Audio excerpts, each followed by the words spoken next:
to Thanks, Matt. Recording in progress. To the February full body meeting of the Employee Forum. So welcome everybody.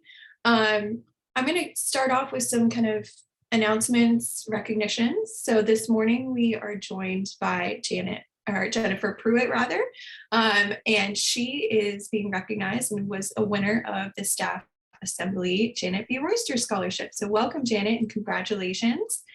So Jennifer Pruitt is the program coordinator in the Office of Postdoctoral Affairs, a unit within UNC Research.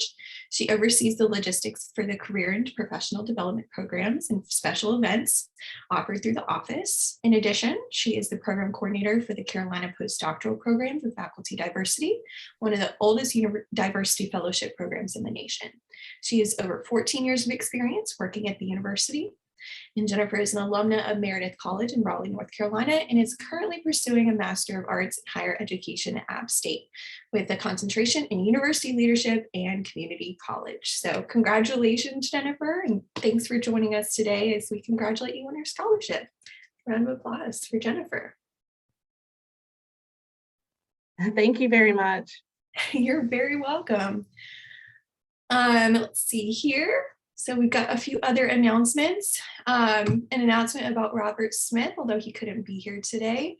Our fellow delegate, Dr. Robert Smith, who is currently the Associate Chair for Administration in the Department of Neurology, has been appointed as the Vice Dean for UNC Gillings School of Public Health.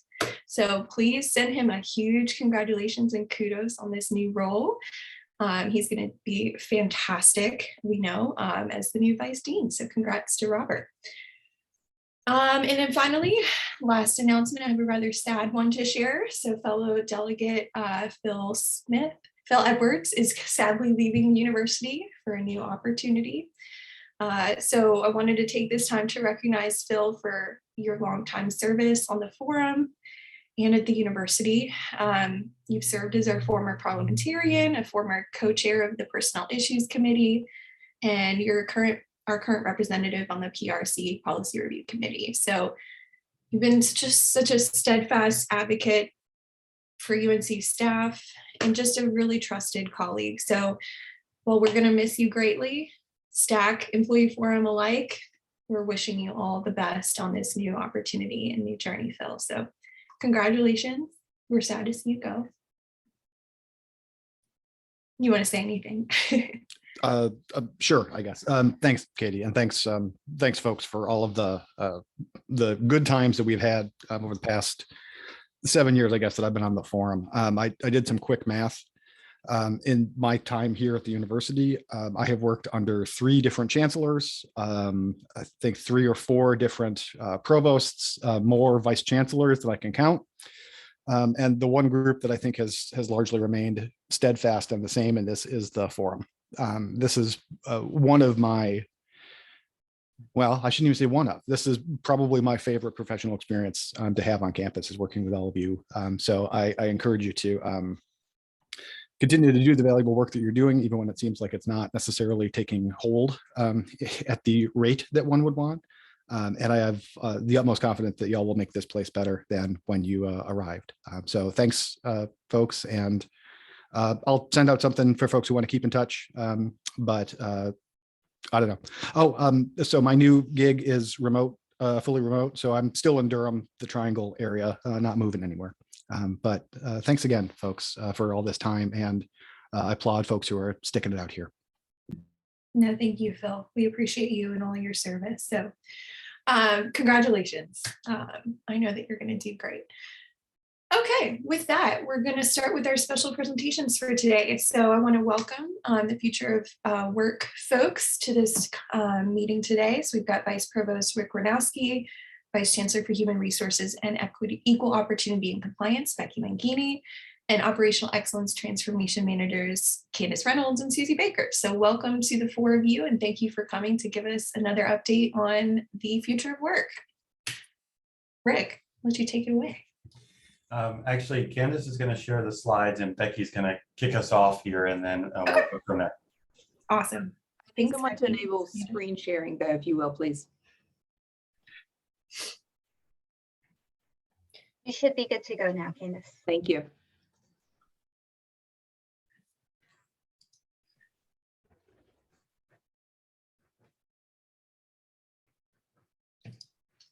All right. Well, thank you, everybody. It's great to see you all again. I'm going to be very brief and then hand it over to the real experts of the bunch this morning to talk to you a little bit more about the Future of Work project update.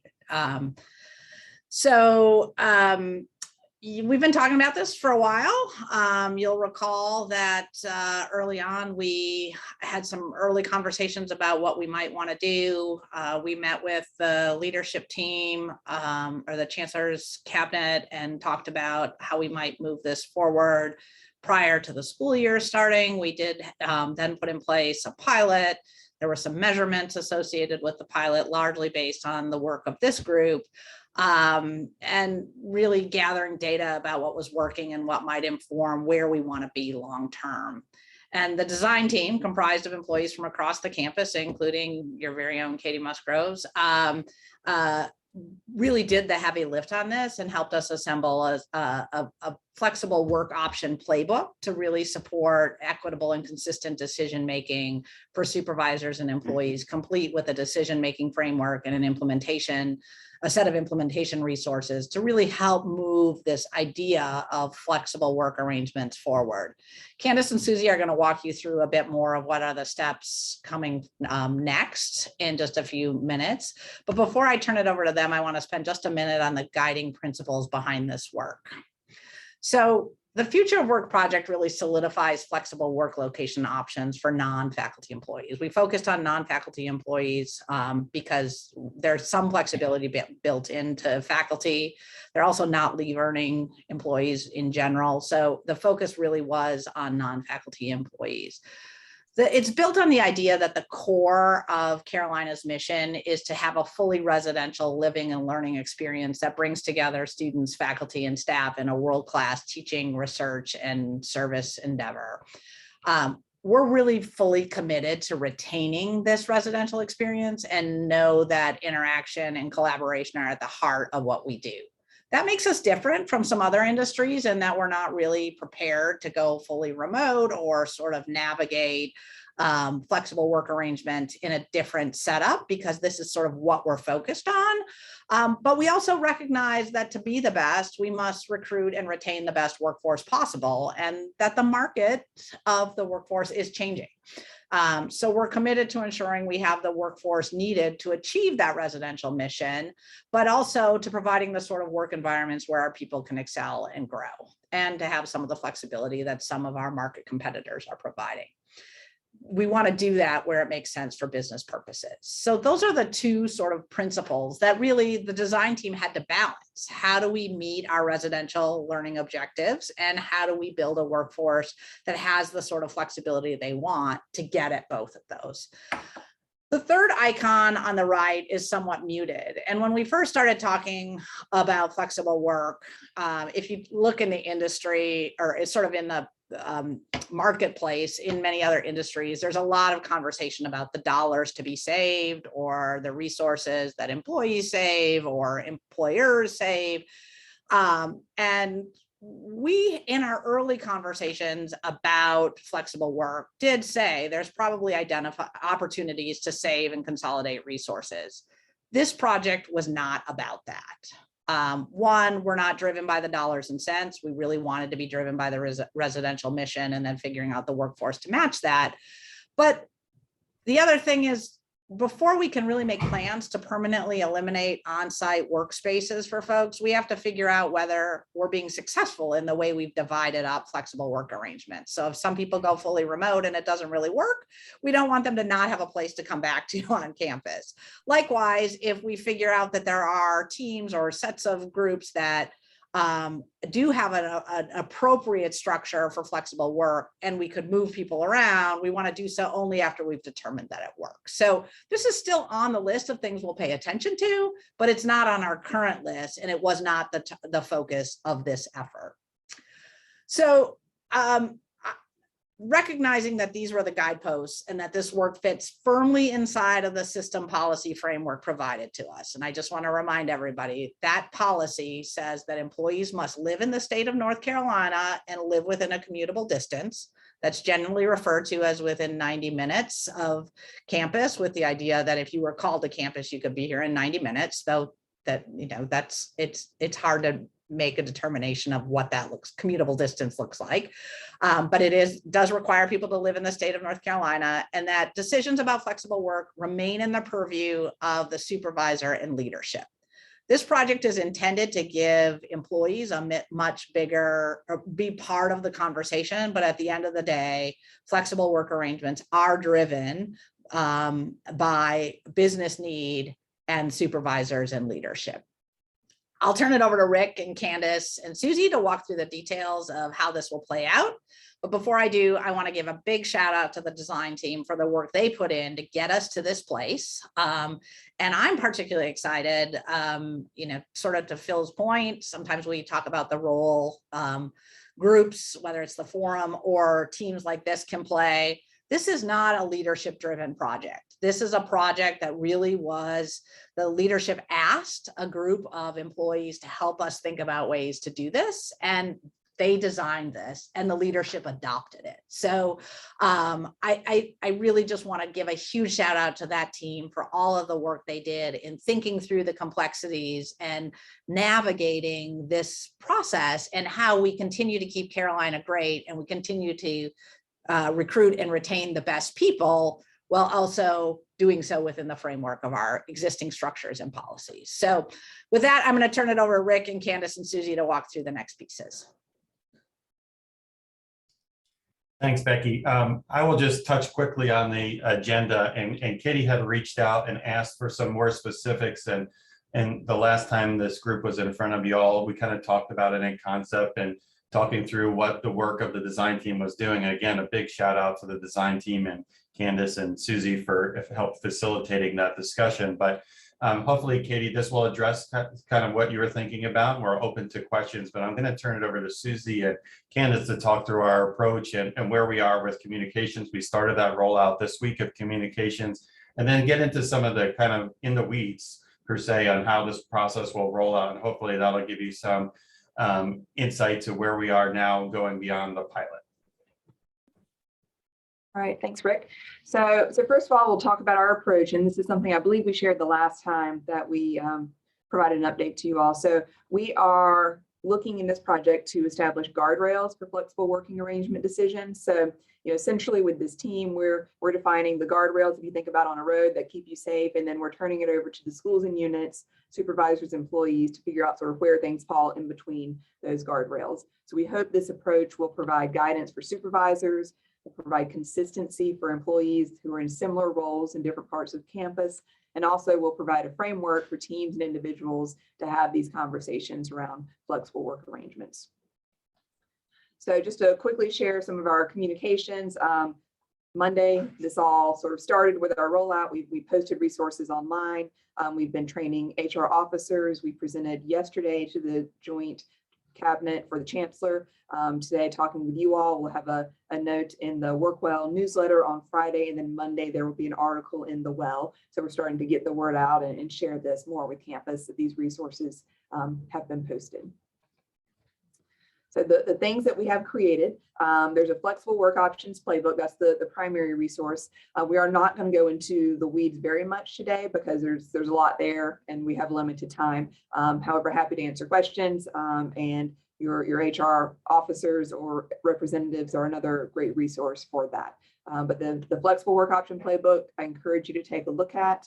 It includes a decision-making framework and then also some implementation resources. And there are a few other resources I'll highlight. There's the work location options PDF that lists all of the job categories on campus, and then the options for that job category, whether it's on-site, hybrid, or remote. It'll, big spreadsheet that lists every job category and the options for that job category. So that's also posted. Susie just dropped the link into the chat, so you can go take a look at that. There's an employee work location form that this is really intended to guide the conversation and also to document the conversation between the employee and the supervisor. So it mirrors the playbook steps, and the intent is that you would fill that out as you're talking through the process and deciding on a work location for an employee.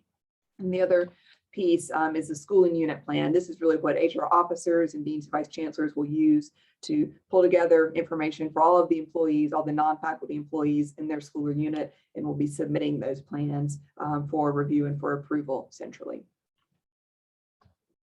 So just to give you a more of a high level and timeline look at when this is happening. So starting February, actually we technically launched on the 31st of January, but really February and March is when you'll have the opportunity to make these plans. So we have 2 months for schools and units to go through this process. This really is a leader initiated process. So we are looking to the deans and vice chancellors, and Becky shared this yesterday with that group to start this within their schools and units to really think about how this could work in the school and unit, and to if there are any different parameters they want to set, or they want to be more or less remote based on different things, they should share that with their leadership, with the employees, and really kick off this process.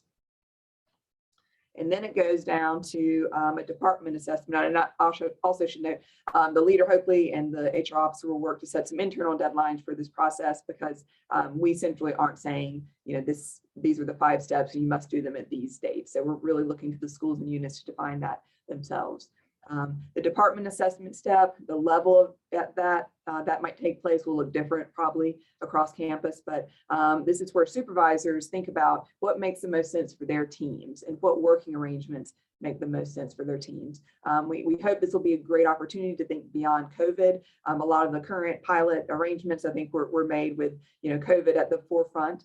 And so the idea here is to think beyond COVID, think more long-term, what makes sense for that team, for those units to best meet their business objectives and deliver their services to campus. So thinking about that and really going through a process just for the leadership before then having the individual conversations. And that's the next step. These individual conversations between supervisors and employees, going through the decision-making framework in the playbook, going through and completing the work location form, and making that decision for that individual. This is what the playbook focuses most on, is this individual assessment step.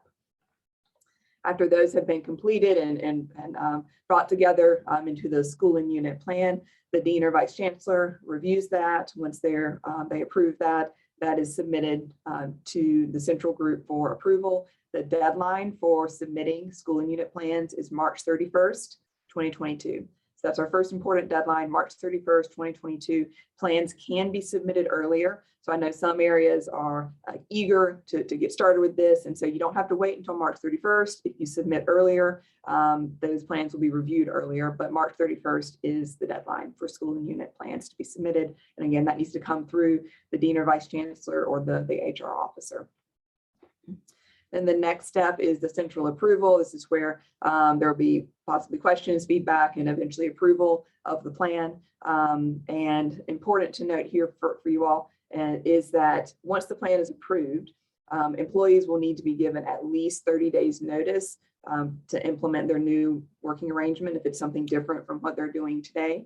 And then schools and units have until June 30th, 2022 for the full implementation of their plan. So March 31st is the deadline for submitting, but then implementation has a longer timeline. So that can go until June 30th, making sure that employees have at least 30 days notice if their work arrangements are going to be changing. Okay. I see a quick question. I'll go ahead and answer. The School of Medicine is out of scope for this because they have their own effort. Thank you for that question. I want to make sure we're clear on that. And then going forward beyond March 2022, there will be an annual review of these flexible work arrangements. So this is something that will happen probably in the summer. Office of Human Resources will send out a notice to the HR officers as a reminder that the flexible work arrangements need to be reviewed each year. And those can be, if nothing needs to change, nothing needs to be done, but if changes need to be made, we'll have that prompt to make sure those are being reviewed. If changes need to happen outside of that annual review process, that also is possible.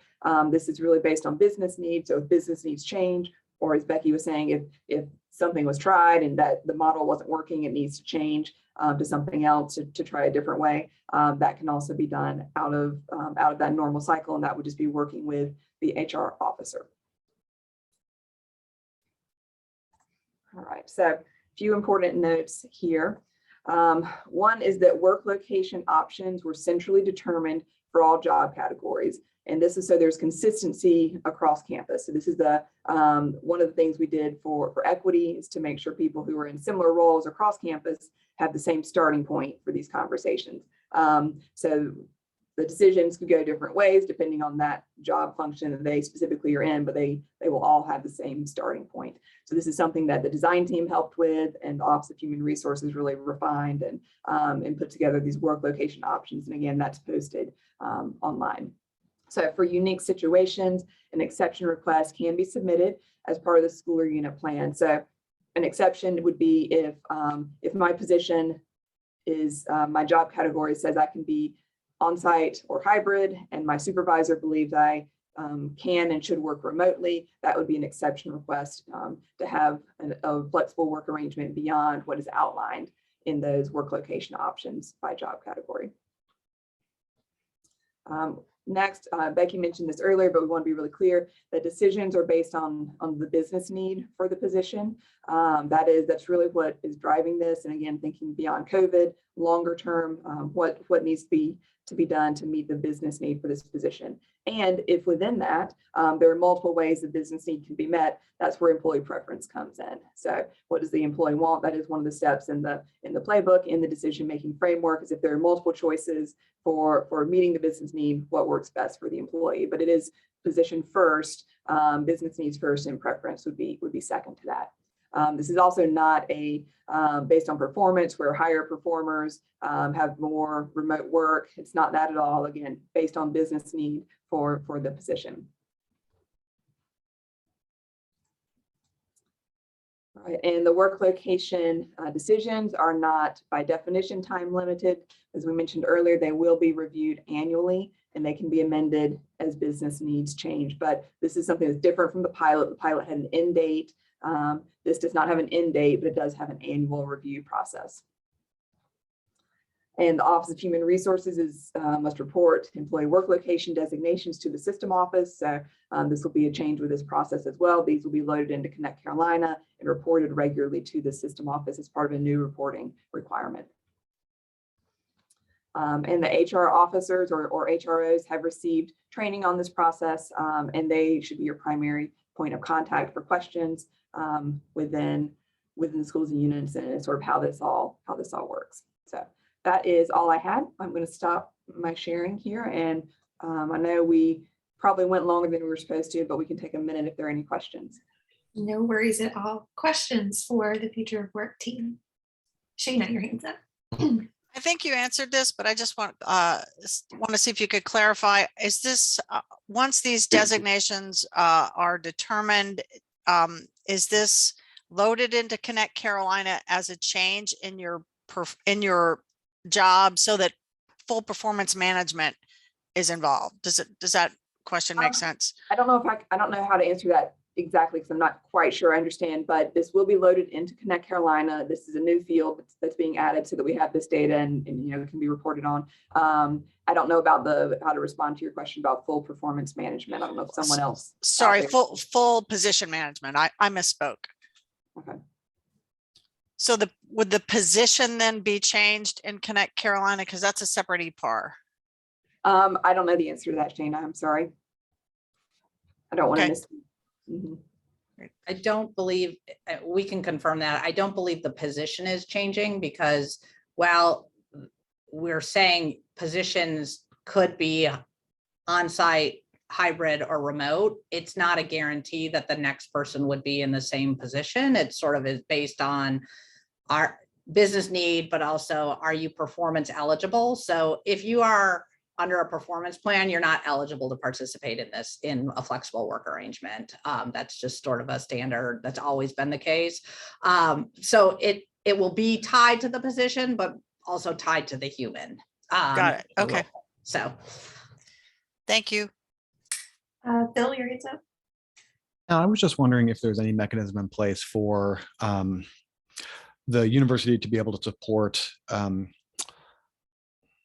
units in, well, if a job is classified, let's say, as a hybrid or remote option, any mechanism to support units and being able to provide them with the necessary technology that they might need if they were to work remote. I know one of the things we ran into a lot early on in the pandemic was folks working from like personal devices, but from a location not on campus. And I guess I'm wondering how that gets, if the university can kind of mitigate that. I'm going to use my personal device, or worse, I'm going to have my request denied because my unit doesn't have budget to buy me a laptop. Is there anything in place to sort of help address that? We have guidance in the playbook for that. There are not, if you're referring to resources in place to provide that is not something that exists, but there's guidance as part of the decision-making framework. One of the questions is the equipment available to be able to work remotely? And if that's not, then that's, that would not make sense for that person to be a hybrid or remote worker. So that is one of the criteria. And also we have some information about IT security and requirements and recommendations that need to be followed if you're working hybrid or remote. I guess the hope would be that the university might come up with some funding to be able to support schools and units in bolstering whatever kind of IT budget they have to be able to implement this fairly and equitably across different units, depending on their budget situation, because every school and unit is unique in that way. Jacob, your hands. Yeah, first off, I just wanted to say that I did take a chance to look through the playbook, and it is very thorough, very well done. I was actually very impressed, so I just kind of want to take a brief moment before I get into annoying, pokey questions to say that you guys did a really good job. I came in with very much a plan for the worst kind of attitude, and I was very impressed. I think you guys did a really tough lift, and I was very impressed with the amount of work. I was really excited to see some of the things like the compressed work schedules and stuff. I think you guys did a very robust response to this issue, and I think it does address the retention and attraction issues. I'm looking forward to seeing it roll out. I'm sure there'll be ones along the road. I did want to ask a little bit about, I just kind of two generalized questions. One, I noticed that there was no appeal process, and I think that might have more to do with the fact that it is leader driven, which I understand is also a system requirement. So you guys kind of have your hands tied in that regard. So if there's some clarity, that'd be great, but if not, I understand. And the other question was if you could just speak a little bit more to the composition of that central committee that is making the final decisions. So I can answer it. So the appeal process, there is not a central appeal process. If there are concerns with decisions that are made, we hope that those can be addressed within the schooling unit, either with talking with the supervisor or going through the HR group in the schooler unit, but there is no central appeal process. The group that makes decisions, I don't know if Becky wants to chime in on that process. Yeah, so ultimately, the decisions will be made at the primary decisions will be made at the dean and vice chancellor level, in a way similar to the way they were with the pilot. So supervisors will make recommendations, they will roll up. Then the dean or the vice chancellor will submit their list. And then there is a group with representatives from HR, the chancellor's office, the provost's office, and finance reviewing these, and we're all sort of looking at them for different things. So HR is looking to say like, it looks like 80% of Gillings is scheduled to be on site. Well, 80% of HR is scheduled to be off-site. Why do we think that is? Let's just pay attention to that. Finance might just be looking at it from a space perspective, like what does it look like from do we have 80% of a group that's in lease space? What does that tell us long-term? The chancellor and the provost office are really looking to ensure that we've got, we're all looking at it, but also looking at coverage. The pilot, we really focus on back office functions. Some of the other units have done some testing more realistically or more recently. So one of the examples I heard was, I think in CAPS, and don't quote me on the unit, but I think it was CAPS that identified that a portion of their delivery of mental health services has been online. And so they've done some assessment of what percentage that is, and are talking about allowing a certain number of people to do those remote counseling sessions from a remote location, assuming they can meet the other elements that are in the playbook about being in a distraction-free environment and having the ability to have safe and encrypted IT. And some of those things that you have to build in for protection, and those duties, those are different for different jobs, but they are using the data to drive sort of where changes might happen. And So we're looking at some of those things, but ultimately we're not going to say like, oh, I don't know, I think Katie Musgroves in particular should be on campus more days than we're not looking at it really at the individual level at that point in time. Yeah, we're the group of people that's looking at it are really trying to look at the intention behind this was to provide an equitable, as equitable as you can get in a situation like this, and a sort of a broad-based perspective on how we do this. We're looking to see if that's actually playing out in action. And, that's also to be able to respond to people who say like, oh, my student showed up at an office and there was no one there. How do we ensure that we're meeting some of those pieces? Because those calls often come to the offices of people who aren't going to be on this committee. So they want to be able to say they put eyes on these things and said, yeah, I approve that. And I know that, but these are the reasons why, Stephanie? Thanks, Katie. I'll be quick. I just wanted to say that this looks great. In particular, I just wanted to thank you guys for highlighting the different types of schedule options around compressed work schedules and seasonal flexibility, and really like laying out options and encouraging flexibility. I think that will be really helpful as this gets thought about and implemented in departments and schools. So just a big thank you there. You're welcome. We were happy to highlight some flexibility that was already existed with current policies, but I think people weren't as familiar with. So yeah, totally. That exactly. I don't think everyone's read through the policy and knew those were options. So you guys did a really great job with that. Liz? Hey, and this is wonderful. Thanks to everybody that put so much work into it, and especially the way it was approached. As somebody who's going to be taking on more supervision and who's looking into all the training resources for, we don't get to call ourselves managers all the time, but essentially taking on that role, are there going to be some really good resources for people new to supervising people doing remote work, especially if we're not a quote unquote manager, but we're responsible for their output, the quality of their work, and keeping them sane and able to manage a remote workload? I'd love to see some links or things on the talent website. Thanks. There are the resources that we're providing. We do have a section in the playbook that is guidance for supervisors that outlines some things. It's a few pages. It's not super detailed, but it provides some guidance on things that supervisors need to be thinking about. There are also several links to different trainings that are on LinkedIn Learning that can be accessed through Carolina Talent that we've linked to. There is not a plan right now for any kind of UNC specific training offered to supervisors. But we do have some of that LinkedIn Learning for supervising remote employees, and then the guidance in the playbook. Yeah, and I think we did try and build some of that in, like Candace said, to that section of for supervisors at the end. But it would be good to maybe eventually see post this project, maybe within Carolina Talent, as Liz was saying, kind of a build out of kind of a course options list that could kind of guide supervisors through things that could be helpful in that process. I think we'll learn as we go along and obviously evolve as we go along. And certainly the more that we get into this position, we'll have opportunity to develop and meet the needs as we learn together throughout the process. So got time for one last question, Jen. You're up. Yep.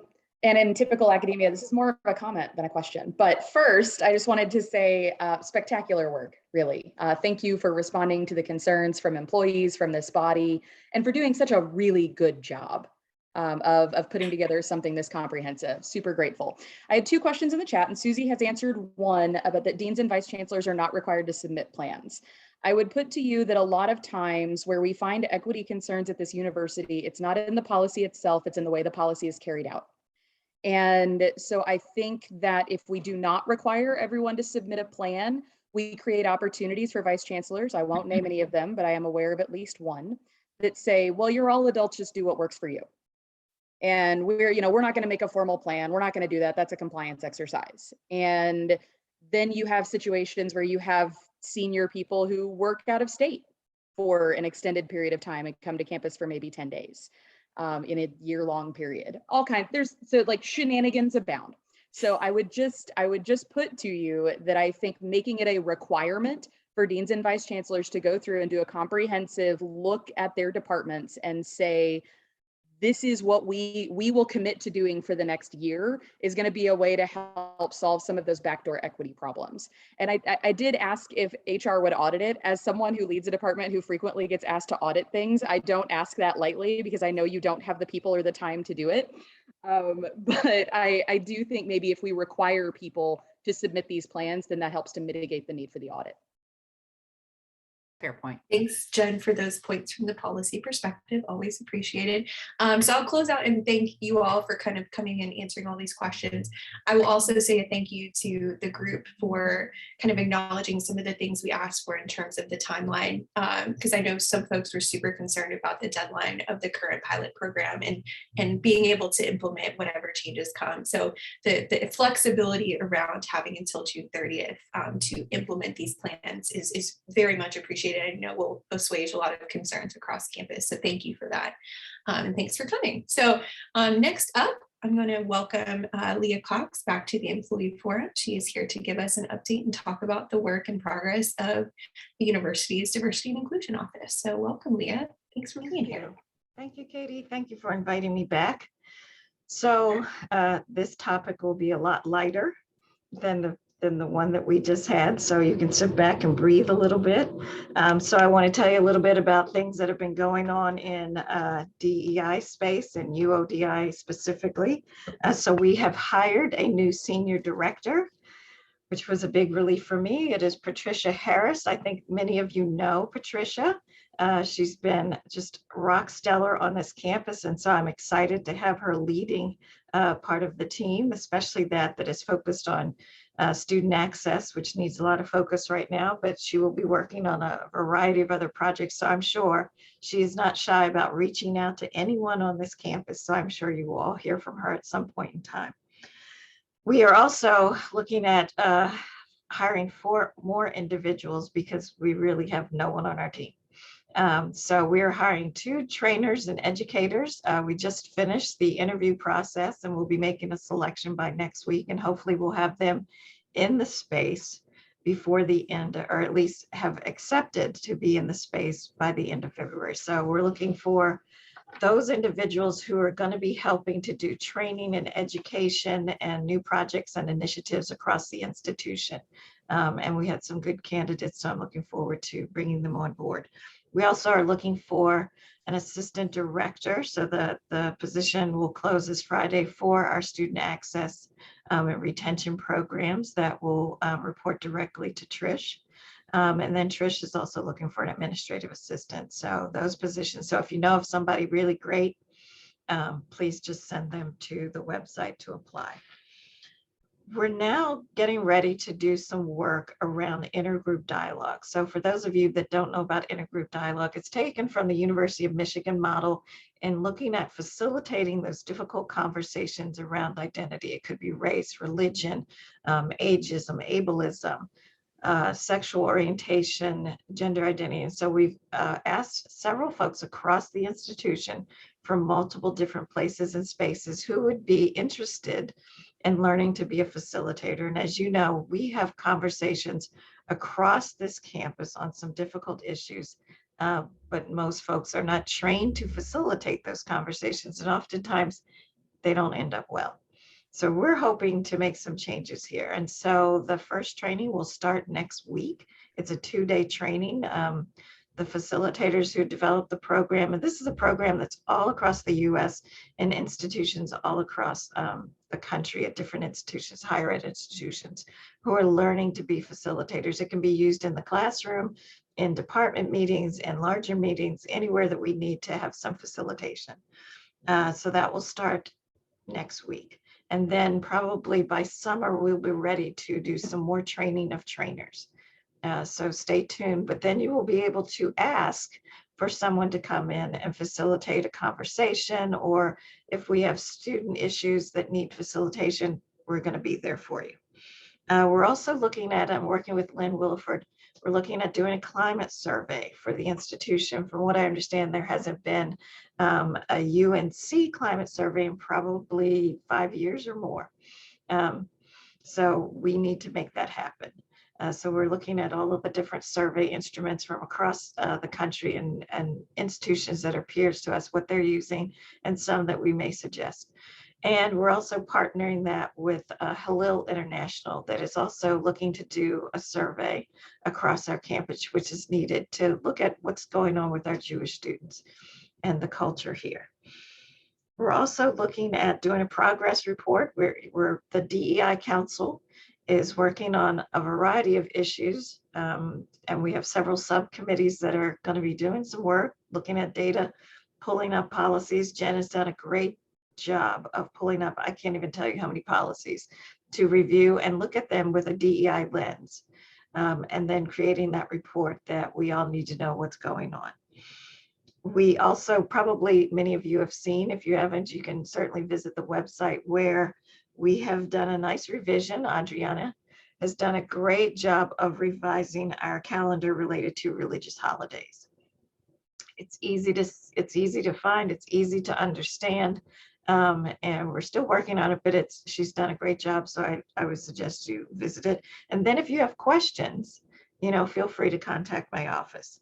And then lastly, what we're doing, it's not last, but one of the other things I'll share with you is that we're looking at setting up a large resource of DEI trainings and potentially a certificate program. So we know that consultants came a couple of years ago, traversed the campus and doing sort of a DEI groundwork. DEI 101 is what I would call it. And now departments and colleges and schools are asking us what's next. We need more training. We need more of everything. And so because there will only be 3 of us moving across a very large institution, we recognize that we have to do some other things. So some would be face-to-face, and then others we may be creating videos or other ways for you to get the knowledge that you'd like to have around DEI. So those are just some of the things that are happening in the next couple of months. I'm hoping that you will invite me back at some time again, Katie. Of course. So that as we move along and things continue to change, that I can update you and share and then answer any questions that you have. Well, thank you, Leah, for all of those great updates. Do we have any questions for Leah and the team? Ooh. No questions. All right. Well, again, thank you, Leah, for being here and for giving that update. We always are welcoming you to any full body meeting that you'd like to come to. So please join us anytime. Thanks. All right. So next up on the agenda, we've got our traditional roundtable with Chancellor Guskowitz and eventually our new provost, Chris Clemens. I don't know if he's here yet. I know he was teaching a class from 9 to 10. So we will give him some grace and leeway in joining us whenever he's able to. So welcome, Kevin. Good morning. Thanks for being here. Good morning. It is great to see everyone, and appreciate the opportunity to join Employee Forum today. And Katie, I just want to start off by thanking you for your presentation to the Board of Trustees last week. I'm grateful for your advocacy of our staff, and I know that I speak for many on our campus, so thanks for all that you're doing. Also grateful to the team who presented earlier on the future of work. I just want to restate something I said yesterday at our joint cabinet meeting. This is a Chancellor's Cabinet combined with the Provost Leadership Cabinet. Every other month, we get the 2 groups together, and we had a really lengthy agenda, but I think perhaps maybe the most important of those items was where Becky and Rick, Warnowski and others talked about the future of work on our campus. And as I said yesterday, this is really important.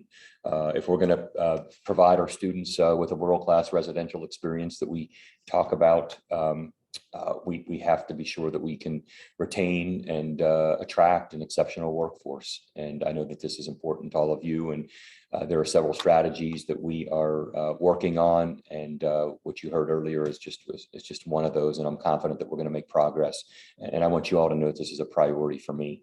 I've been talking about this not just with our leadership team here, but with the system office and amongst other chancellors who are developing strategies for this. So I want you to know I'm committed to this.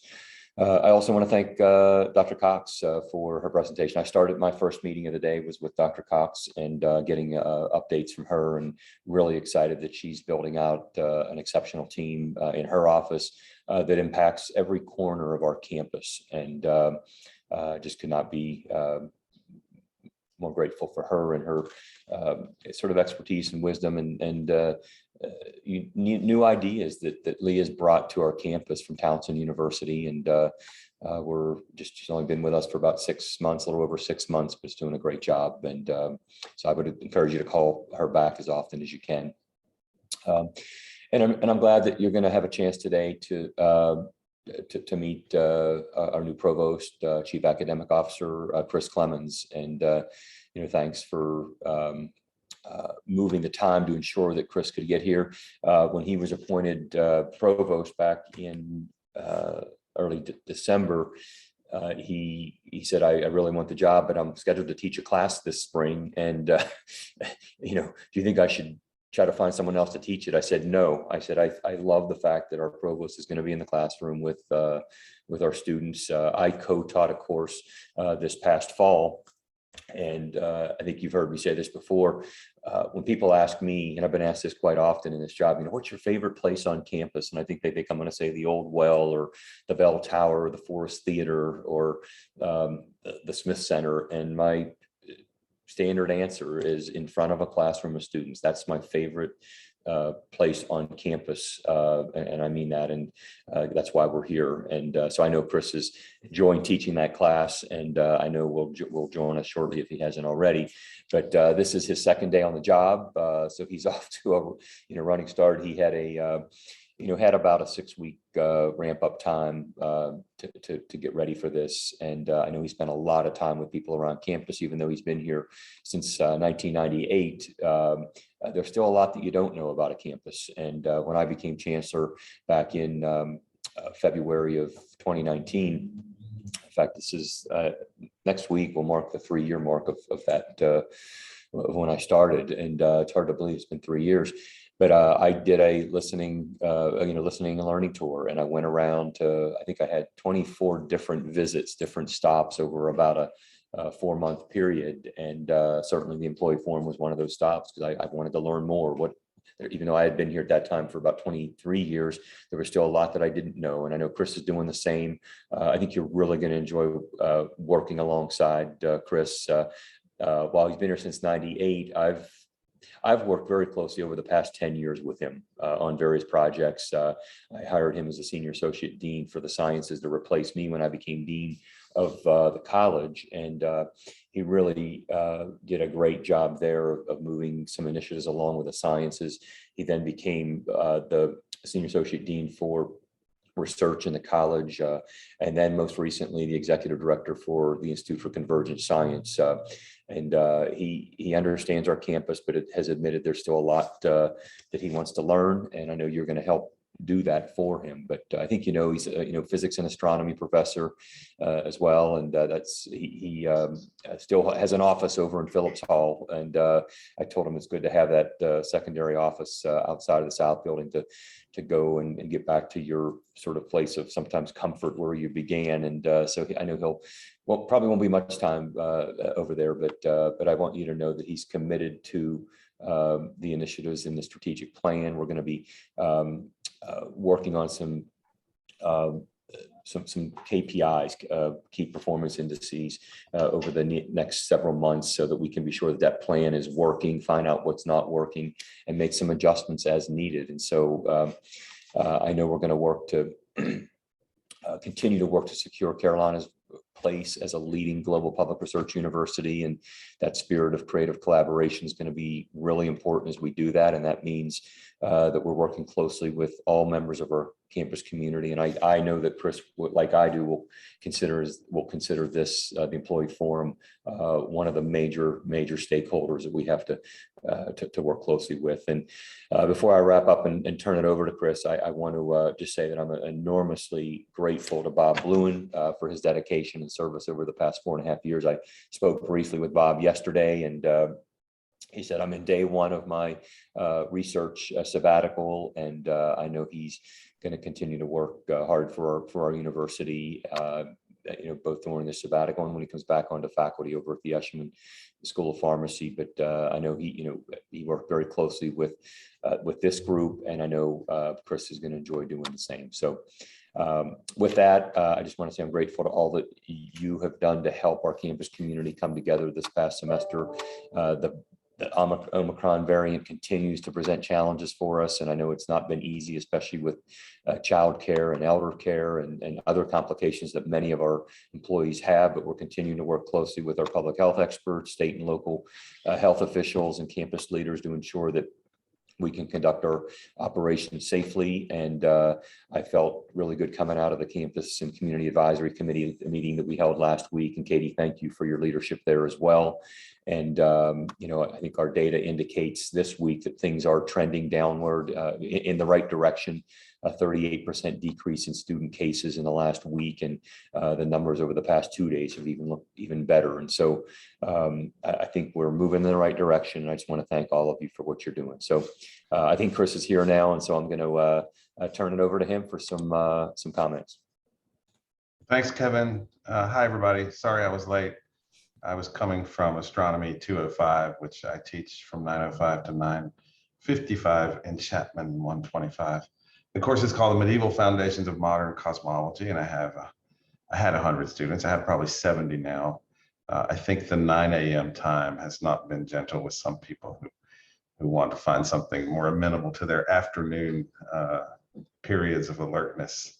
It's great to be here and see you. I know some of you. I see Shayna there, former head of the forum. Yes, good to see you, Shayna, in our Statistics and Operations Research Department. So I come from the college. The college, of course, has hundreds and hundreds of staff, and I work closely with those in physics and astronomy, and then as Senior Associate Dean with the staff in the sciences, I know best.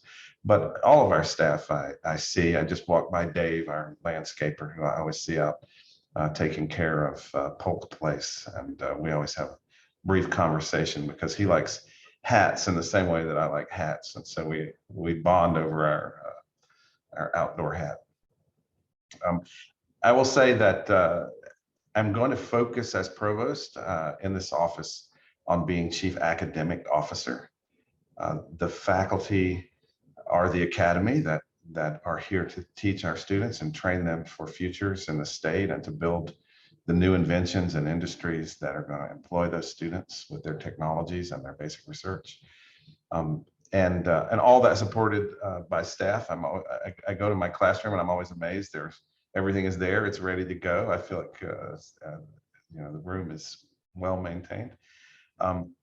But I'm going to focus on how we got faculty advancement, a little more clarity around what we're doing with faculty in the HR department. So not so much standard HR.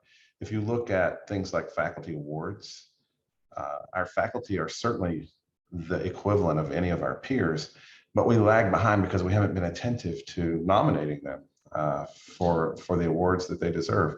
We haven't looked at our junior faculty and asked who are going to be the leaders of tomorrow and how do we train them and encourage them to see their career as an arc here at Carolina, where they may start out in physics and astronomy teaching and then wind up somehow eventually in a provost desk. And so I really want to focus on that human side of things. And I'll say the same thing about staff. So I really do want to work with you in this forum and to hear from you about the issues affecting staff, because of course we rely entirely upon staff to operate the university, and your matters are academic matters in that sense. So you'll be seeing some initiatives around faculty initially, but I certainly want to pay attention to all of your concerns. So I'm really grateful that you allowed me to come here and say hello today. Well, thanks for being here, Chris, and congratulations as you start embarking on your new role. I know this is your second day on the job, so we appreciate you being with us today. I guess I'll open it up for questions. Does anyone want to have questions with the new provost, Provost Clemens?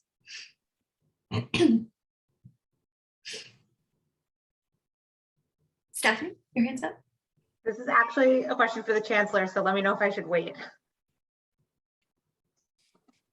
You're I guess we muted, could Katie. take questions for both Chancellor Guskowitz. Go ahead, and- Stephanie. The provost just ran back to his office, so we'll give him a chance to catch his breath. Okay. Thank you, Chancellor, for mentioning staff retention. I know that this is very much on your mind because we spent an hour talking about it in STAC on Friday. I wanted to ask about, you kind of alluded to other like irons in the fire or ideas that you were exploring with your team and among kind of other chancellors, in addition to the great like future of work program that was just rolled out. I don't know if you can, but if there's any other details you can kind of share about what's in the works or what you're thinking about around retention, that would be great. And again, I know from being in meetings with you and with other folks on your team that this is really top of mind. So if there is any additional details you can share, that would be great. Sure. So, I often, Stephanie, as you know, point back to our strategic plan, Carolina Next Innovations for Public Good. And as you know, one of those 8 strategic initiatives is around career development. And so, and Becky and others are leading that effort for that initiative. And we are, as I said earlier, we're spending time over the next several months working on what are the key performance indices to know that we're meeting sort of the promise that we put forward to the campus around those initiatives. And under that career development, this is, I've been very clear about this. I believe that this isn't just about the career development of our students here, but this is about the career development of our faculty and our staff. And we have to be able to look at opportunities for upward mobility for our faculty and our staff who are often tapped to go to other universities or other industries. And so Randy Woodson, the chancellor at NC State, and I have talked at length with leadership at the system office about the ways in which we have to eliminate some of the barriers to that with just promotions from within. As you know, sometimes it's easier to hire someone from the outside into the same position than to promote somebody from within into that same position. And that has to change. And we are committed to working on this with the system office, and President Hans, I believe, is committed to this as well. And so I think you're going to see progress there. I will tell you, as I look at Chris Clemens and Becky Mangini on this screen, we sat here in the South Building for 3 hours yesterday, never left here until it was, I think, some close to 7 maybe, where we, and this is the third of several more budget meetings to happen, but because we have balanced our budget, we have developed a strategic reinvestment fund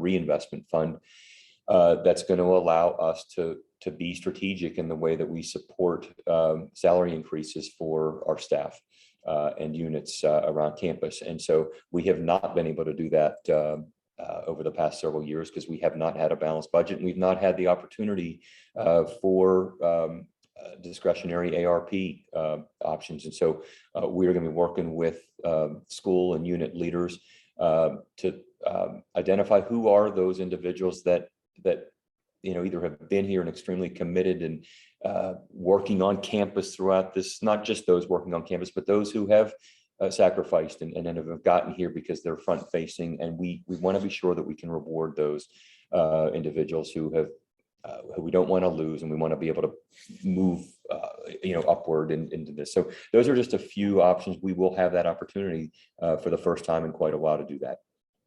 Thank you so much. That was great. So Stephanie, can I ask a question back? Yeah. So I'm fond of saying, I used to say this over in physics a lot, that the entire university depends on the goodwill of our staff, because we sure aren't paying them enough to get the amount of work that we see coming out of them. And I feel like that the pandemic strained us in so many ways, and may have even strained that goodwill a little bit on the part of our employees, including faculty, but certainly staff. What would you like to see? What would help in your mind rebuild the goodwill. So Kevin has addressed kind of the budget and the ability to invest in advancement for staff internally and to build career opportunities. But what do you think? What should I be doing? What should I be seeing with respect to staff that I need to know? Yeah, that's a great question. So I'll say two things, and there are a lot of people in this room who have had a lot of conversations about this. First, I want to thank you for kind of acknowledging that maybe the goodwill has been strained a little bit. I think it was 2 years ago, Keith in an executive committee meeting said that, you know, like our buckets are empty and we're like running on empty, and that was 2 years ago. And so, and when he said that, it really resonated with people, and that was a long time ago. Yes. So I can only imagine how empty everyone is feeling now. It's beyond empty. It's a vacuum, a void. Like, we don't even have fumes to run on anymore. Right. But you know, other than what the chancellor shared around paying people more and career advancement, which both the chancellor and Becky have heard me talk about a lot, I think, you know, to the point that you made about the goodwill of the staff and people running on empty, people have taken on a lot of responsibility for folks who have left, you know, taken on work that is, if you're a manager, you're taking on jobs of 2 or 3 people who have left. If you're not a manager, maybe, you know, you're taking on just random pieces of people's jobs on top of what you're already doing. And so I think finding ways to encourage managers, but also just kind of like a way of operating in general that is really thinking about prioritizing and trade-offs. And if you're asking staff to take on additional work or do something extra, what are we not doing instead? And then also finding ways to pay people for doing that additional work. And I think that will go a long way to both acknowledge all of the additional work that people have been doing. And then, you know, thank yous are great, but compensating that is really important. But like I said, there are tons of brilliant people on this call who have thought about this a lot and talked about it a lot too. So that's my 2 cents that both the chancellor and Becky have heard me share before. No, I think that does add something, right? What I'm hearing is not just if you're asked to do something extra, be compensated, but can we not build back in some of those missing positions, the support, so that at 5 o'clock, you're not carrying home all of your work into the late evening to make up for the fact that we're understaffed in spots. And, you know, like everybody, there's going to be workforce challenges for the whole nation going out of this pandemic. But I take your point. If you're missing people, somebody is, and you're still doing everything you were doing, somebody is doing that extra work that the missing people are not doing. So. Great. Matt, you're up next. Yeah, good morning. Thank you. And this sort of ties in with the previous question as well in the previous conversation, but building on the recent mental health summit in November and noting the fact that roughly 75% of the attendees at that summit were staff, Chancellor or Provost, can you please provide any updates on what the university is doing to enhance mental health resources that are available for staff? Yeah, so Samantha Meltzer-Brody from, she led that alongside Amy Johnson.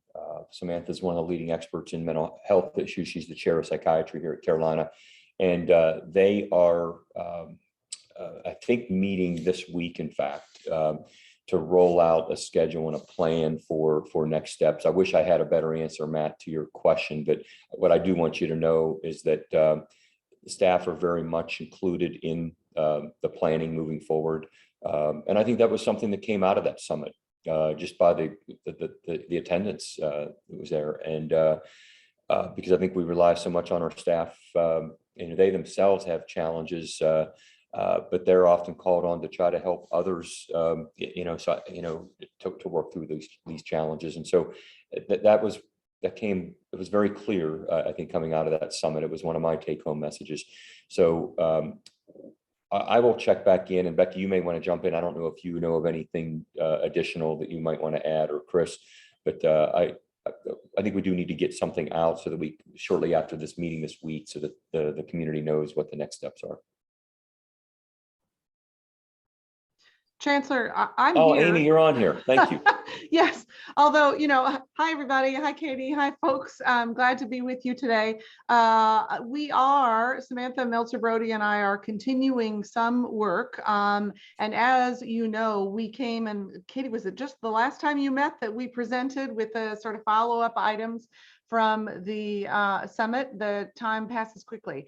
But so we came up with a series of recommendations from that summit that you may remember, which is, again, the summit was a jump start. It was an important jump start and a day-long one to the conversation, but we agreed to have ongoing discussions through what we're calling our mental health summit seminars.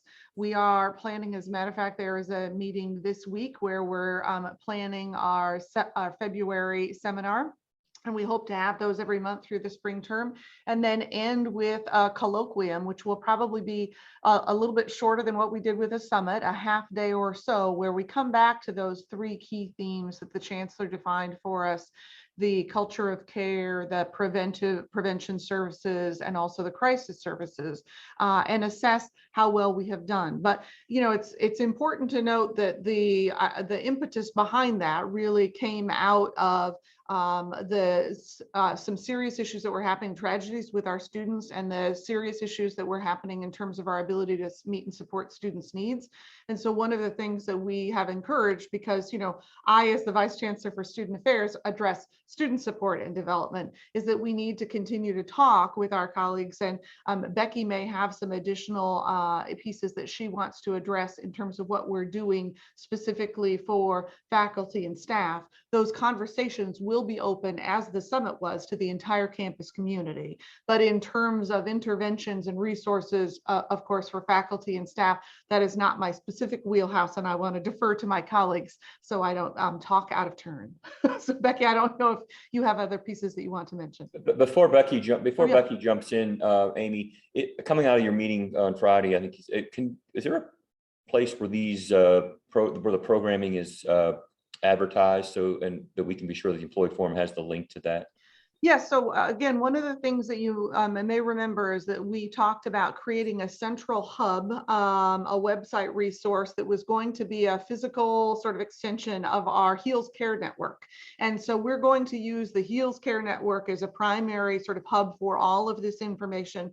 We will be shouting from the rooftops about these events. So don't worry, it'll probably be a matter of you getting the message too many times, but we will absolutely make sure that we keep in touch with the forum, our faculty council, our student governments, and use them as conduits to get the word out as well. So yes, rest assured that you will get these messages, and we will also have this information and a wide array of other information regarding resources for the campus community on the Heals Care Network website, which we're hoping to launch by the end of this week. A soft launch, so it will not be highly public, but it would be great if we could send out, once we have that link available, if we could send it out to this group, and also, like I presented to the Chancellor's Student Advisory Council, have you check things out, let us know what you think of it. Are there missing pieces? Is stuff not working? Sort of try to break things. That's the value of a soft launch. So if we could lean on this group to do that too, that would be fantastic.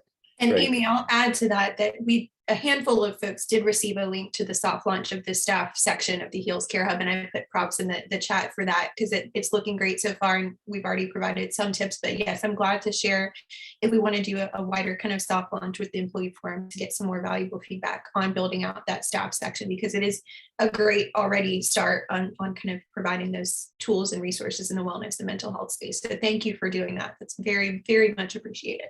And then one last thing, and I know we were going to turn to Becky, but as of yesterday, February 1st, we are now officially a JED Foundation recognized institution, university. And Amy, I don't know if you want to say a little bit about what that actually means for us, but I think there will be a lot of opportunity for benchmarking to learn from others, correct?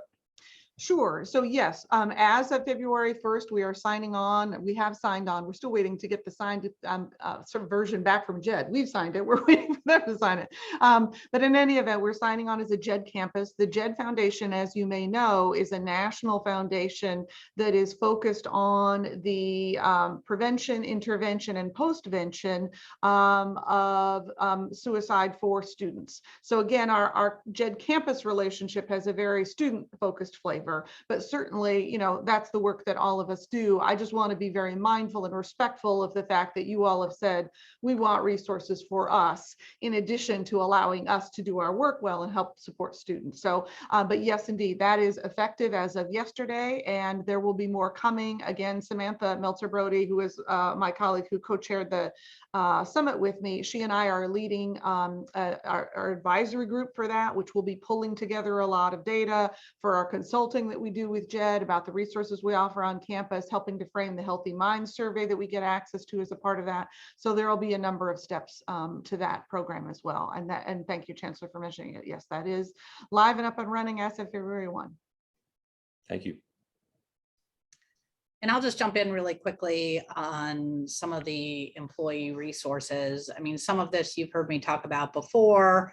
I also think, you know, as Amy talked about, the summit was really focused on some specific terrible events with our students, and really focused to some extent on direct intervention and some of the more mental illness and mental health tools.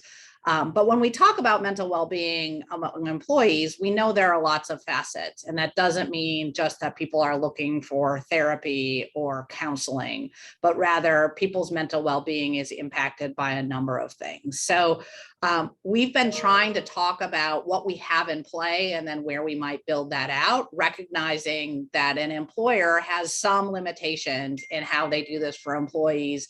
And particularly when we try to compare ourselves to what we do for students, they are paying fees that are sort of built in to manage some of these things. Many of them are living here. So we have different responsibilities for students than whether you say responsibilities or sort of just different expectations for students than we do for employees. But we also have employees are provided benefits and leave in a different structure than students are. So I think it's important to sort of lay that out. Some of the things that we have in play, some are more well used, others are not, but some of the things that are in play is the employee assistance program. We've heard that there have been some challenges there. We're trying to address those. We've heard better results more recently. The system is working on a telehealth program that they can distribute for employees across the system. And part of the delay on that is they're trying to tie it to the state health plan. So there could be an ongoing referral service for longer term pieces. I don't have an update on exactly where that is, but I'll get one and refer back to this group. But I know that that was the last hurdle that they were sort of navigating on that.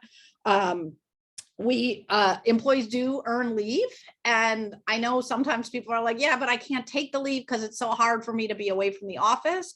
That's a real challenge. And one of the things that's sort of related to mental well-being, but we don't talk about it in the same way because it's not a direct intervention, is now that the temporary suspension is lifted and the freeze is lifted, we're opening up the lines to hire more people. We're trying to decrease the barriers to get those positions posted and people hired more quickly.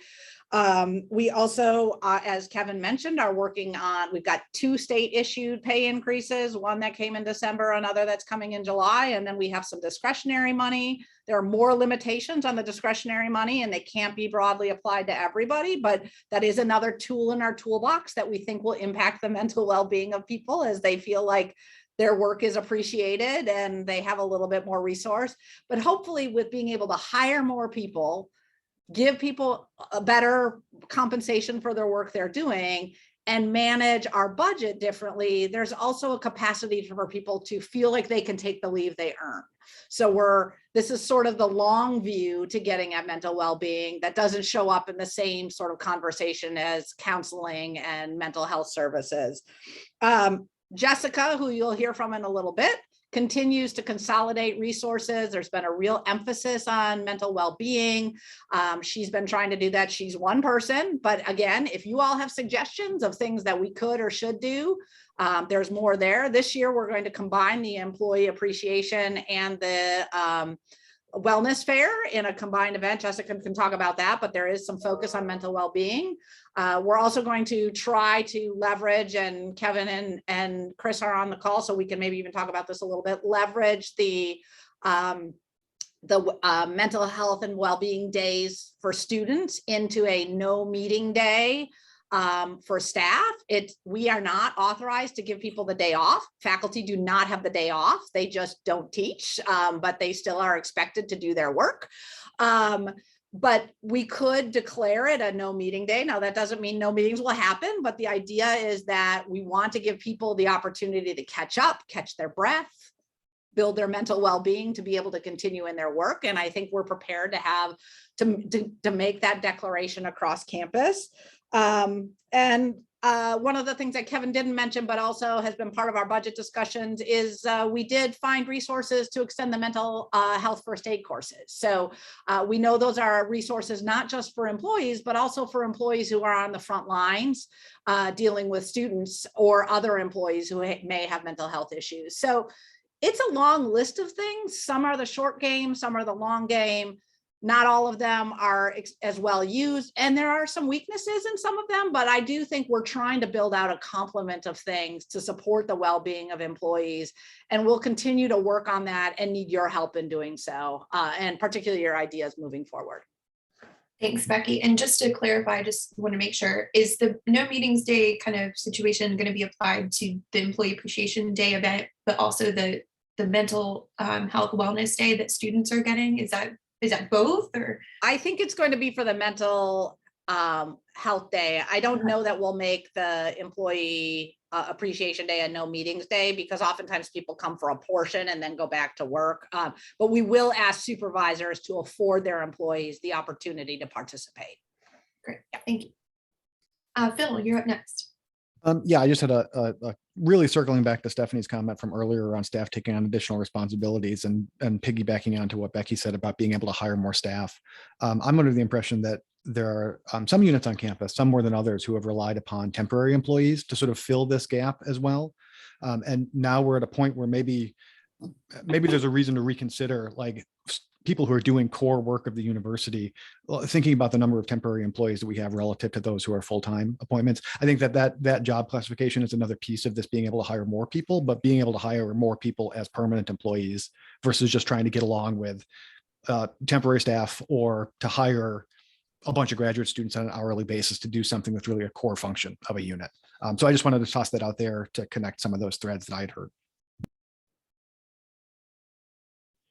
Thank you. And Becky has brought that point to us as we're going through these budget discussions. Great. Michael, you're up next. No? Yes, just to connect into a lot of those same topics. I work in ITS. I have in the past specifically been invited to apply for promotions into supervisory positions, things like that, and turned it down when I was told, if you are selected, you will keep having to do your current job and your new job, and we don't have a plan for backfilling your old job. And so there are people in at least my division who are turning down opportunities because there is no plan in place to create entry-level positions or analyst positions or anything like that to take the work off of them that they would need to set aside in order to really invest themselves in a new position. People are ending up becoming their own bottlenecks in their career paths because we don't have the ability to create entry-level positions, and it feels like a total unwillingness to create entry-level positions. Thanks, Michael. Thank you. Stephanie? Yeah, I want to go back to something Becky just mentioned about the no meetings days. I was talking to a colleague who works in student services, and I was asking, how we can make the well-being or wellness days work for staff. And something she shared, which I haven't experienced and hadn't occurred to me before, was that often when students have like mental health days or days where classes are canceled, that's sometimes when they turn to their like housekeeping stuff. So for her experience of this, of the well-being or, you know, wellness days for students is that her meetings skyrocket and she is on the receiving end of a ton of emails and requests from students. And so it's actually a ton more work for her. And I mean, I wouldn't say it's the same for me, but as someone who supports faculty and administrators, I think that's also a time where they kind of look to stuff that's been put on the back burner. So I've also often felt that it's just the volume of work increases. So I think the no meeting days are great. I really think that'll work. I just want to emphasize the importance to communicate that to the whole university so we manage expectations across the board. So just wanted to share that. Agreed. Thanks, Stephanie. Sarah. I dropped this in the chat, so apologies if it's been addressed elsewhere. When Becky was bringing up important points about you know, staff, supporting staff through loss and things like that, something that I've personally been affected by, but I know colleagues have as well, is that we don't have any bereavement leave, and I know that's probably above, you know, just the UNC campus. And I was just curious, is that coming from UNC system? Is that a state requirement? I'm just curious where that's coming from. As someone who unfortunately has experienced a lot of loss, I've had to dig pretty deep into my sick leave and vacation, and just curious where I should be advocating. Becky, I don't know if you want to speak to that. I believe it's a system level, like state benefit that would have to be created. Is that correct, Becky? That's my understanding. Link, you may actually have a better read on that, but I think part of it is system and part of it is state. No, actually, it's all state. All the leave types are basically grounded in legislation. So any new leave type that gets created would have to come from the legislature first, then to the State Personnel Commission, and then be rolled out to the state agencies and universities. And sick leave is designed to be used for that purpose. It's one of the many things that it can be used for. So I think the state's view is that there is bereavement leave. It's just called sick leave. So. Great. Lee, I have a question about one of the things in the chat too. So sorry to interrupt, Leah. Go ahead, Chris.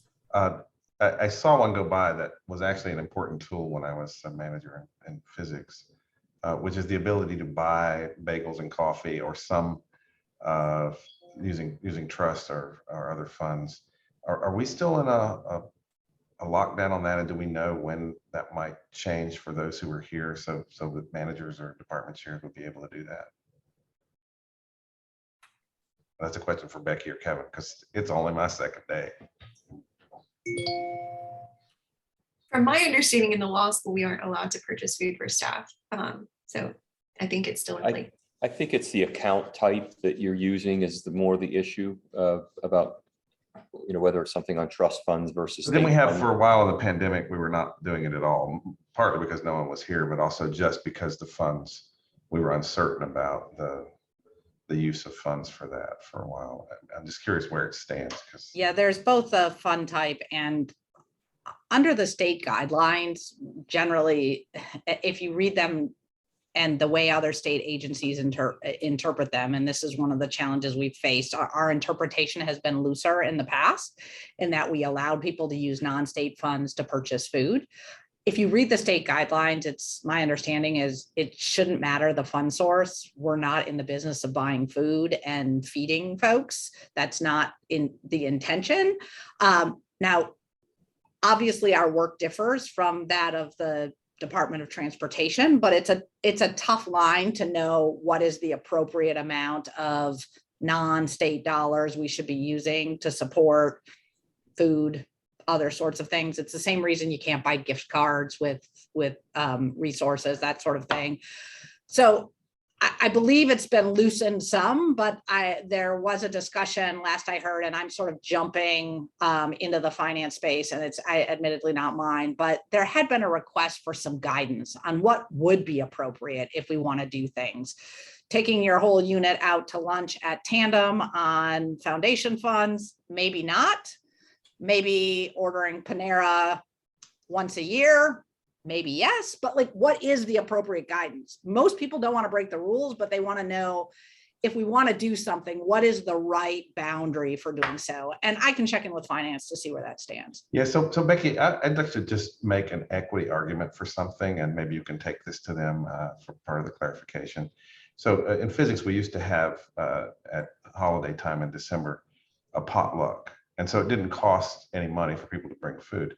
But we also saw that grad students who couldn't really, were not in a position to cook and bring food, would often select out. They felt bad to, we'd tell them come anyway, but they couldn't bring anything, and so they wouldn't come.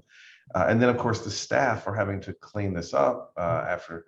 It's not in anybody's job description to clean up after a potluck. So I said, to be equitable, we're going to have a catered Christmas or holiday event. And then everybody came, and it was much more pleasant because you didn't lose your afternoon to washing dishes and so forth. But if we can't do that, then I feel like we'll have to go back to something that doesn't really equitably treat all of the folks who might participate. So just a point. And sorry to interrupt the questions. I have my own. So. No, we appreciate it. Thanks, Chris. Leah, your hand's up. Yes, I just wanted to communicate something that's a huge stressor from some of my constituents that I represent, which is the rising cost of living, especially in terms of affordable housing. I'm hearing a lot of staff, I represent SHRA employees here, particularly in the libraries. And it's just, they're having a hard time, maintaining a long-term, stable, affordable house. And I think, if you want to talk about mental health, I think you really have to begin there. Like, you have to make sure that people's basic living expenses are covered. And I think a lot of wages here on campus, fall far short of that. So I just want to know if that's something that's on administration's mind. What can the university do locally to help address some of those issues?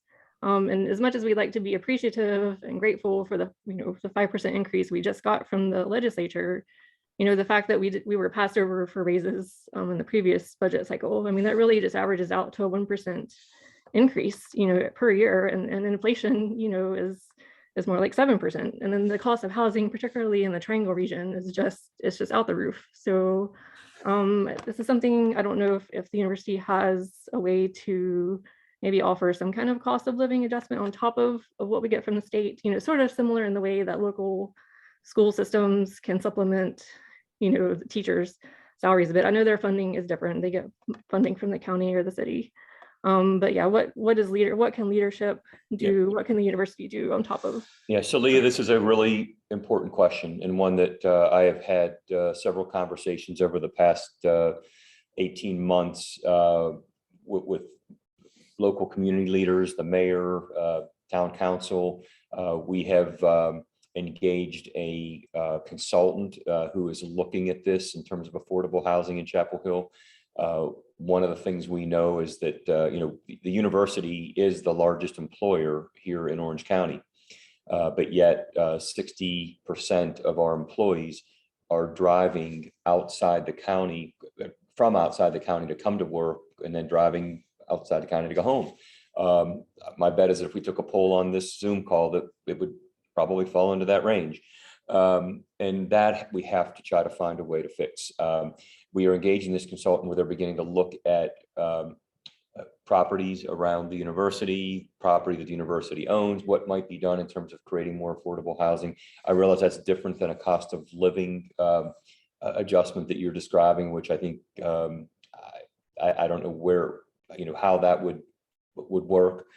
But I can tell you that we are looking seriously at affordable housing and trying to reduce that. There's the ratio of single family homes to the jobs available in the Chapel Hill zip codes.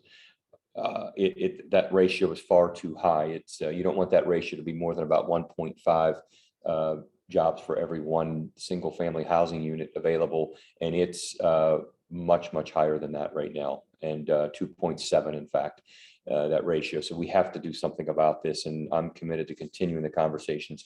And I'm taking notes here too, and I'll look to see if there are peer institutions that have found ways to build in cost of living adjustments.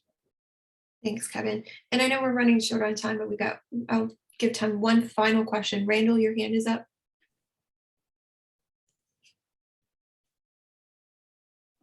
Thank you. I've heard people raise concerns about, doing multiple jobs and not being able to take leave, use their PTO. And I think one thing that would go a long way, and I don't know if this may have already been discussed, but there are many organizations, including UNC Health, that offer a PTO sellback. So if somebody can't use their PTO and are losing it to sick leave and so forth, there is an option, in a lot of employers to sell back the PTO. Is that under discussion? Will that be a possibility for university employees? I think that's one relatively simple thing that could go a long, long way for a lot of people.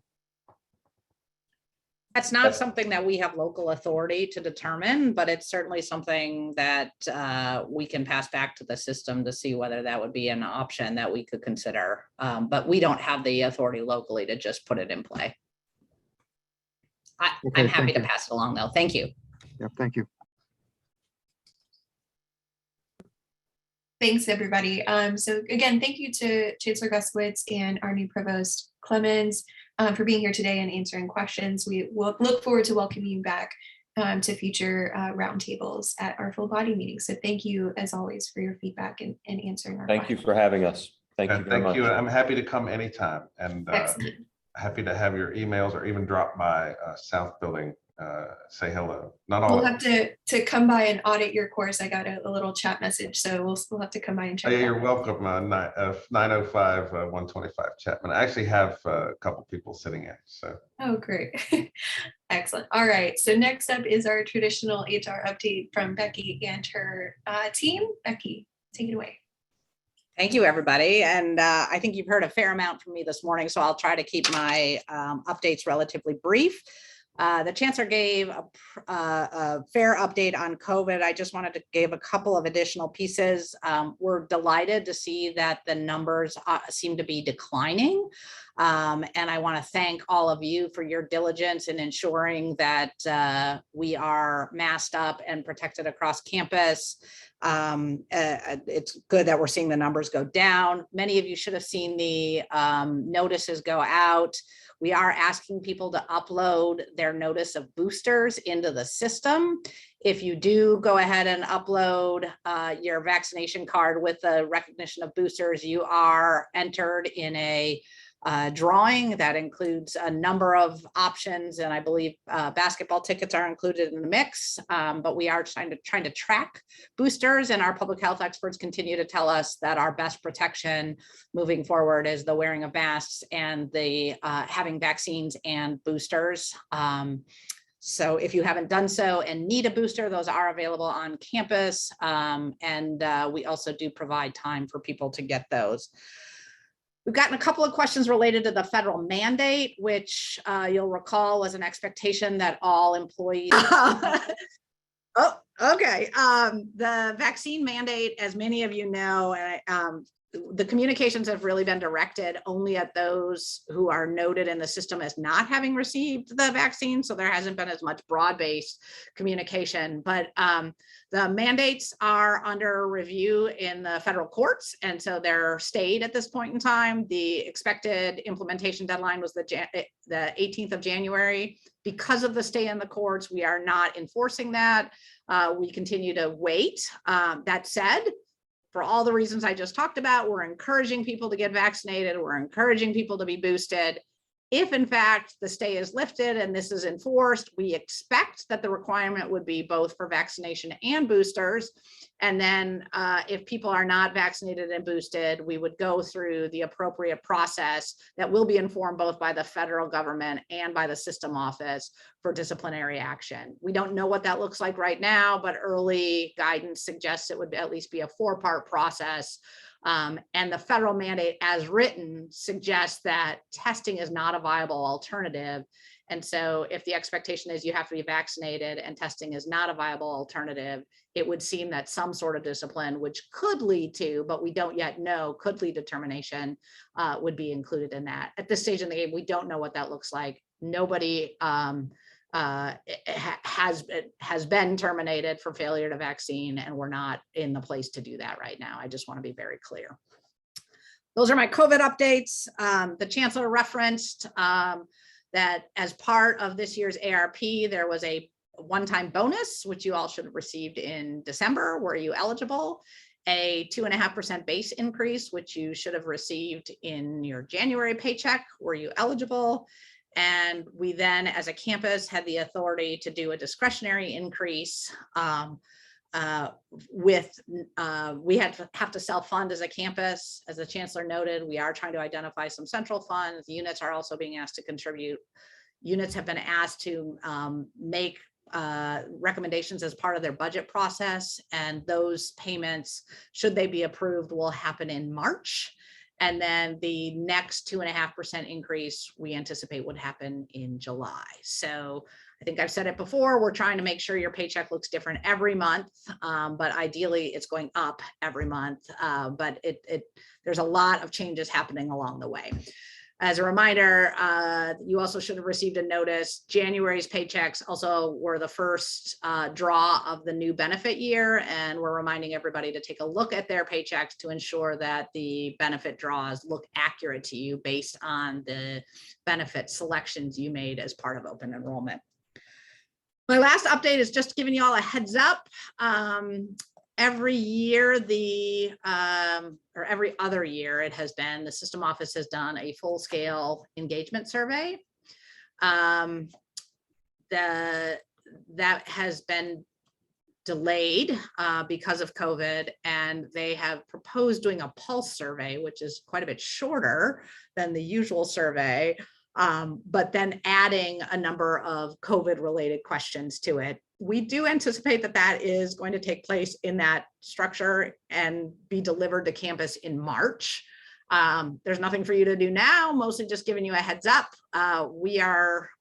It's a standard survey that's given across the system, so it's not unique to Chapel Hill.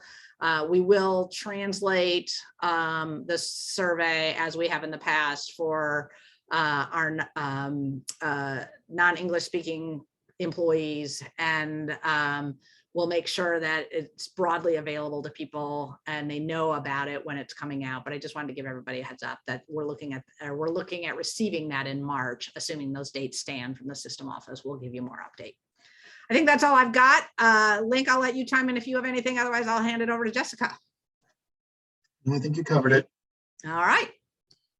Thanks, Becky. Good morning, everyone. Good morning. So I wanted to start off just by letting you know what we have coming up in February. So we do try to offer as many mental health, mental well-being topics as we can when it comes to our Wellness Wednesdays.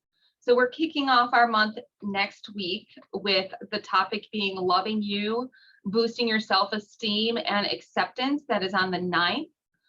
And the following week on the 16th, we have a session on gratitude, a skill for happier living.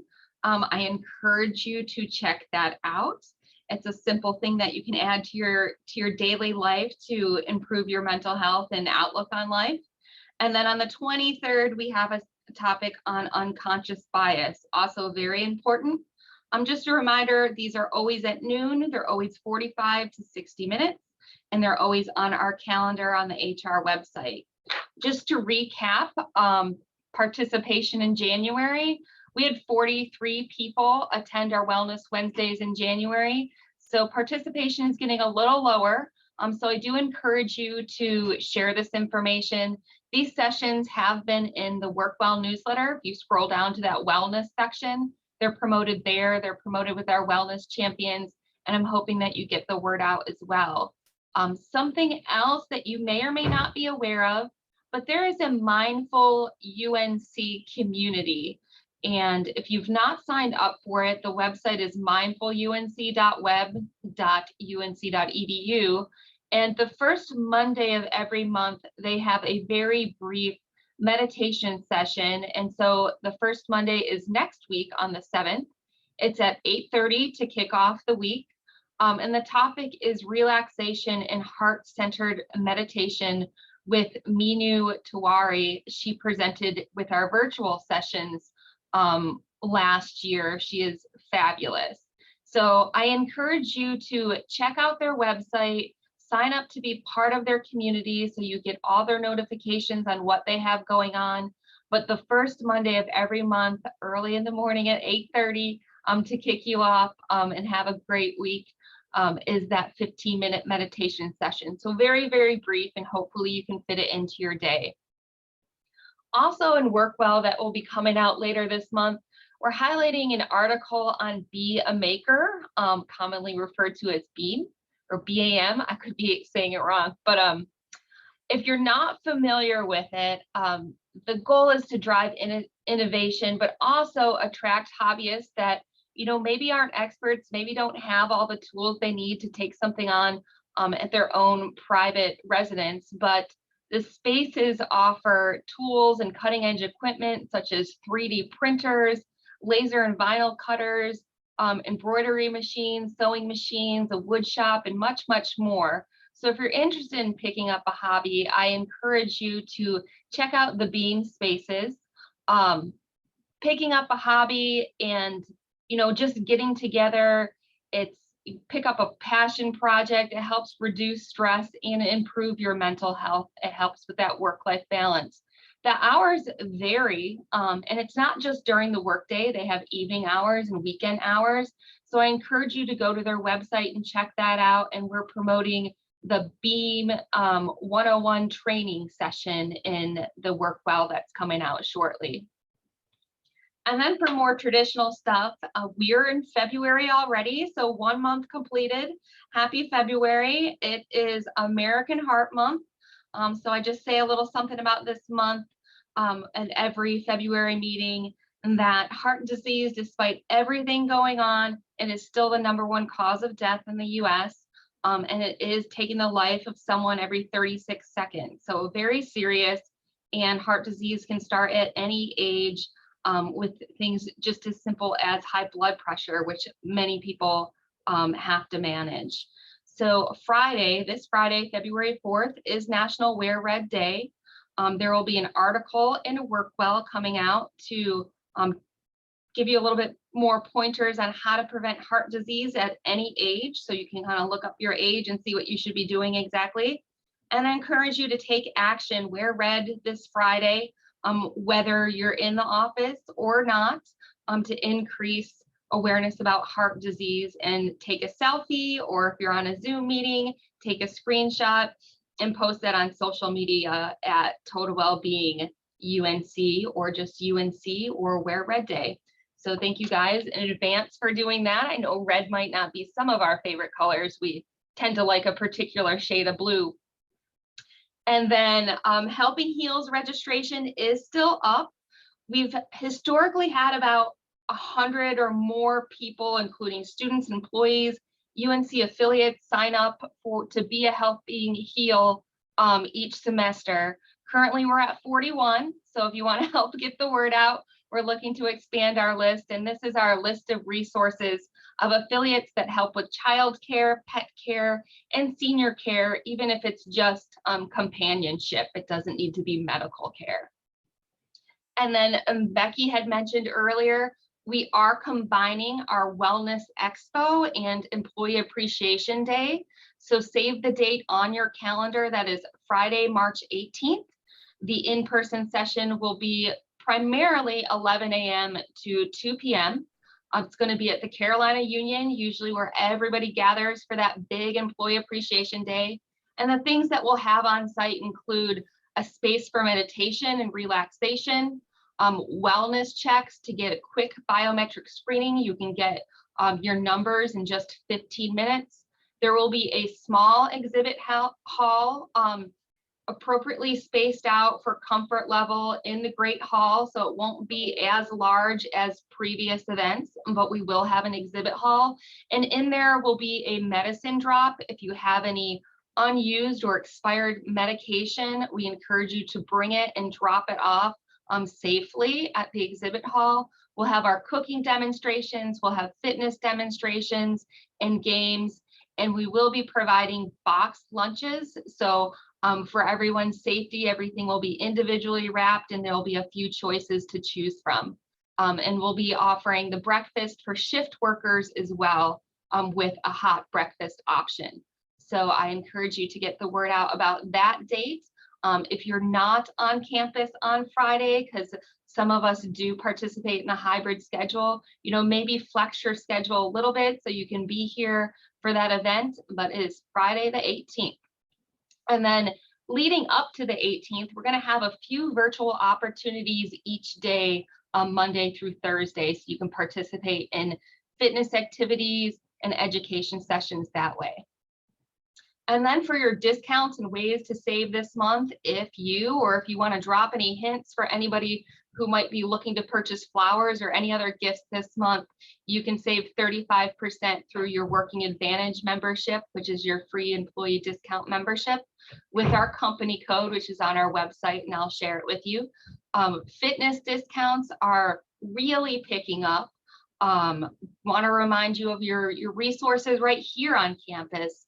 You can participate in campus recreation and use all their equipment and classes for a super low fee of $12.50 a month for employees. Or if you just want to do group classes and no equipment, it's $40 a semester. And then there are two opportunities, one called Active and Fit if you're looking for a gym off campus, and that's $29 a month through Working Advantage, and Fitness Your Way, also $29 a month through Blue 365. And that one gives you a discount off of well-being specialists like chiropractors, acupuncture, massage therapists, and more. So I do encourage you to check those out. And then when I spoke with you last month, I was working on a discount with Camp Gladiator. This is an outside, in-person, or virtual opportunities that they offer. As a UNC employee, you can participate in a week for absolutely no cost at all. If you love it and want to sign up for a membership, whether it be on a month-to-month basis or a 2-year commitment, you get 20% off of your membership. And if you have your spouse join, they will save as well. So I encourage you to check that out. That's on our HR website under perks and discounts. Questions for me? Questions for Jessica or Becky or Lake? Kira, your hand's been up. Do you have a question? Yeah, I have a question for Becky, actually. Sorry, I know I put my hand up forever ago, but I didn't want to forget. So just to go back to COVID, I received an email from a colleague asking if there's been any discussion or evaluation of having UNC COVID testing facilities also support faculty and staff's immediate families. This individual has been hearing about how difficult it is for spouses, partners, kids to get necessary testing, and that it's been impacting staff's ability to get back to working, in the ways that we're being asked. So I just wonder if there's any conversation. This person was suggesting, even if it's just like a small fee, if money is an object of concern, but I'm just curious if that's been a point of conversation. It's a great question. I know it was a conversation early on, but we were having some difficulty maintaining the staffing and support for our existing labs for the people we need to directly service. And at that point in time, there were a number of other resources for testing. I also know that the testing implications associated with Omicron are quite a bit different, and that's part of the reason that they're not having people come in for asymptomatic testing. We've eliminated asymptomatic testing, and then that if you feel symptoms, you should just stay home or take a home test and not necessarily seek out testing, and that we're not requiring a test to return, but rather you need to wait until you're 5 days post symptoms to return, because the efficacy of the testing structure looks different with Omicron.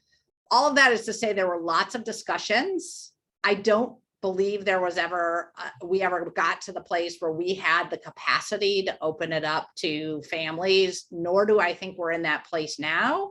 That said, I'll throw this comment back to see if if there is a time at which that could be reevaluated.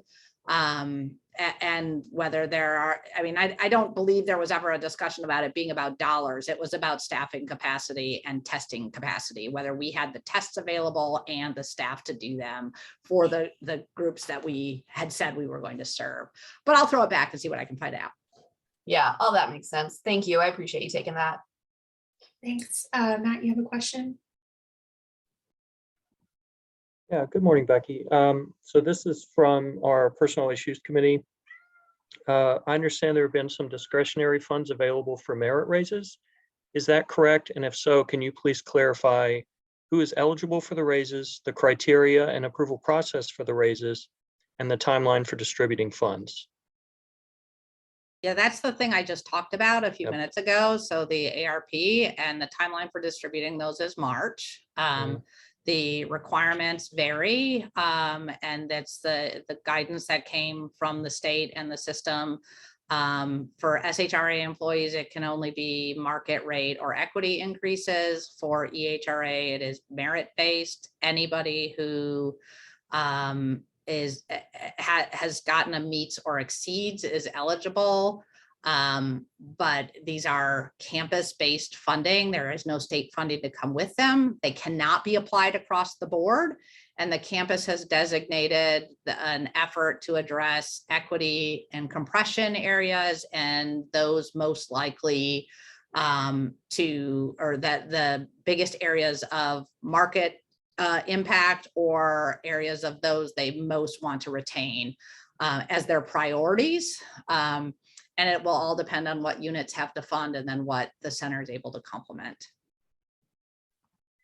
Great, thank you. Can I just ask one follow-up question on that? When you say market rate, and this just may be me confusing the terms, but is that like the like UNC like market rate in our pay bands, or is that like the real world market rate for, like, for example, like IT careers?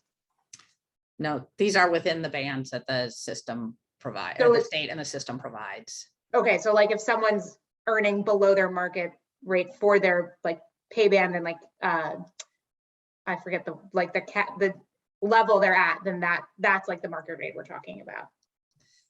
Yeah, so you could do market adjustments and equity adjustments if there's equity. I mean, if there's concerns there. Now, that doesn't mean they're required to do them. It just means that if they have funds, that those are the areas of priority. And Link, you can chime in if I'm stating these with the wrong terms, but you're stating it right. And okay. Stephanie, I think if I understand your comment, yes, that's exactly what it's referring to. So for example, for each of the pay bands in the SHRA career banding system, there's a contributing journey and advanced market rate. And depending on how that position is classified, let's say if it's a journey level position, and that individual's salary is below the journey market rate, then a market adjustment could be made for that. However, if they are already at market or above market, then that would not be a reason that could be used. That was exactly what I was referring to, and I could not remember the names of like journey and advanced. This might be, well, I know this is a bigger question and I don't know where we are on time, but do you have any information on when those are going to be like updated? Because I think that's like those are 2018 rates, right? And right. So is there any? Yeah, what we've heard so far is they're not going to be adjusted, at least in the near term. We continue to ask about that because of all the reasons you've just stated. But unfortunately, the answer we continue to get is that there's no plans to adjust the rates at this time. Thanks, Link. Is that, sorry, I just keep adding on questions, but is that because we're also looking at a new possible like compensation, like model career band change? Is it tied to that? I believe so, because typically the way the approval to get the bands changed, local campuses petition, of course, to the system office and the Office of State Human Resources, but the Office of State Human Resources is ultimately the authority to grant permission to adjust the ranges. And I think they're thinking maybe in line with what you're talking about, is that they've implemented a new class and comp system across all the state agencies. And I think longer term, they're looking for the system, UNC system, to move into that. So it has become quite transparently much more difficult to get them on board with adjusting the ranges, even though it's desperately needed. Great, thanks. Shane, you have your hand up. Hi, Becky, this follows up with kind of what you said. Just to clear up some terminology, you said it's up to units to determine how this allocated money might be so they can fund it. What exactly is a unit? Like, is my department a unit, or is the College of Arts and Science? Oh, well, I raised two hands now. Sorry. The College of Arts and Science. You're proud of your question. I like the clapping. Yes. Yay! It's a fair question. So departments, so the college would give guidance to the departments about making their requests. And I believe that's the way it's happened. And then that rolls back up to the college, and the college submits their request to the center. But it in the same way, everything we do, we send the request out to the larger college, and then they roll it down and bring it back up. Okay. Okay. So necessarily physics doesn't have to find some money in a cupboard to accomplish that. And then no, I believe the goes on college down. is looking at it from the center. Okay. All right. Thank you. Yeah. Just one. But if final physics thing. has money in the closet, let me know, because we need it in HR. One I'll see final what I can find. clarification for me on the increases, the discretionary increases. So while SHRA, it's not merit-based, the market rate increases or the equity increases, you still have to have meeting expectations or exceeding expectations to be eligible for those types of increases, correct? That is correct. Yes. And you can't be under any disciplinary action. Gotcha. Yeah. And you can't have already exceeded thresholds. This is for everybody. If you've already met your increased threshold for the year, you're not eligible for a discretionary ARP. So Probably if you got a not promotion super- mid-year and it took you too high, then you're not eligible. Yeah, probably not super likely since we just got out of the freeze, but right. Okay, great. Any final questions for HR?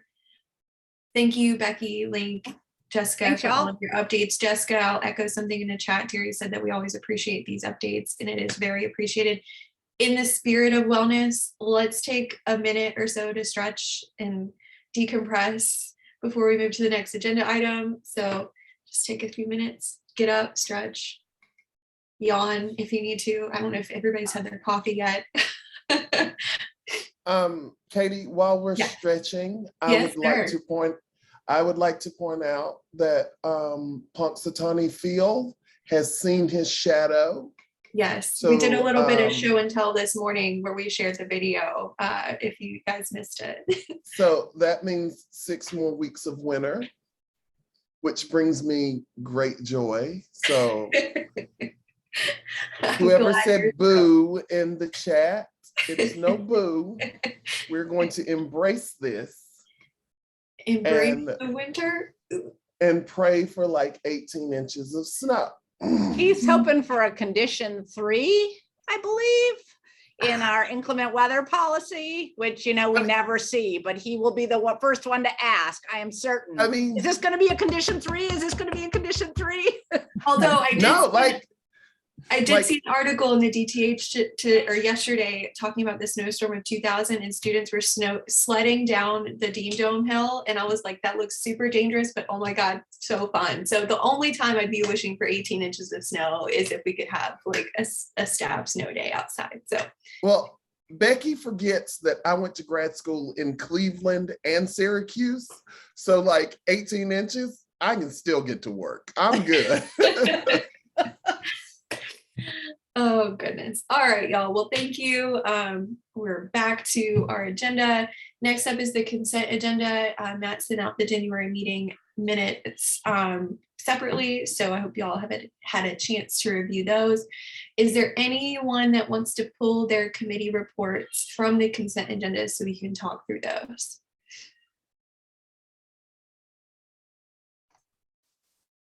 Staff assembly, but it'd be very brief. Okay, we're pulling staff assembly. Any other committee reports that we want to chat through? Okay, great. Do I hear a motion to approve the consent agenda? This is Arlene. I move to approve the consent agenda. This is Laura, and I second. Great. All in favor of approving the consent agenda? Aye. Aye. Aye. Aye. Aye. Aye. Aye. Aye. Any opposed? Any abstaining? All right, the consent agenda passes. Staff assembly update. Shayna, do you want to chat to us about staff assembly? Sure. I just want to let everyone know that one of the identified goals of this year for the staff assembly is dealing with staff salaries in general. So salary compression, salary equity, lack of salary, all of the above. And the best way I feel we can do that is to start a resolution at this level and bring it to the system level. We've had pretty good luck at doing that. So just putting that on your radar, if anybody wants to start talking about why they haven't updated the career bands since 2018, and how long we might still be in this space where we're not in that new career classification system yet, that's an opportunity to do so. It can be a simple resolution like this needs to happen. Love the employee forum. Anyway, I just wanted to put that out there. And the full body meeting is March 14th and 15th. So that's a good opportunity to start this conversation. Thanks for letting me share that. Great, thanks, Shayna. I don't know if Personal Issues Committee wants to chime in on possible resolutions or proclamations or whatever format we want those to take. I'll chime in. This was well timed because Shayna, Matt, Katie, and I were all on an email, and Keith. I'll just say that obviously this is something that we hear about and talk about all the time. And one suggestion I threw out there was maybe hearing from the folks in classification and compensation, because while, and this is just for me personally, while this is something I hear about from people a lot, it's actually not something I won't say I fully understand, but I don't know where like the administration is on this. I mean, I know they're concerned, but I want to understand like in detail, you know, who's most effective. I'm sure there are career areas that are feeling this more than others, or, you know, is someone that's been here for 10 years, like in like an infinitely worse position than someone that's been here from 5? Like, is there a point where it doesn't even make sense to stay Carolina because of the, like all of these compensation problems? So, you know, this is on our radar. I have a lot of specific questions around this. The suggestion I threw out to Katie was either having a presentation at executive committee or maybe asking someone from that team to talk to the full forum, just so we can understand where, you know, what they're thinking about in terms of this, and generate kind of, as much as I love Shannon's idea for a very short 1-sentence resolution, I don't think that will fly. So in the vein of making a maybe slightly longer, more detailed resolution, I think we need a little bit more information, or at least I do personally. I definitely agree, Stephanie, and I agree. We should probably invite you. You've suggested Adam Beck from Class and Comp to come talk to us. We can invite him to the next executive committee meeting. I'll say this to the full body though, anyone is welcome to come to the executive committee meetings. They're not closed to the executive board. So if you're interested in attending, please reach out. We still have to invite Adam, obviously, to see if he's available to attend I think it's February 15th. Stephanie, if you want to just craft a couple of sentences of like what we wanted to come talk about, we can have Matt send him an official invite.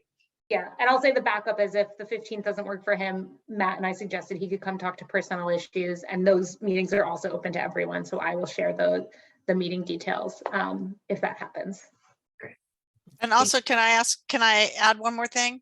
Mm-hmm. I would love to invite Adriani back to the staff assembly to share the calendar.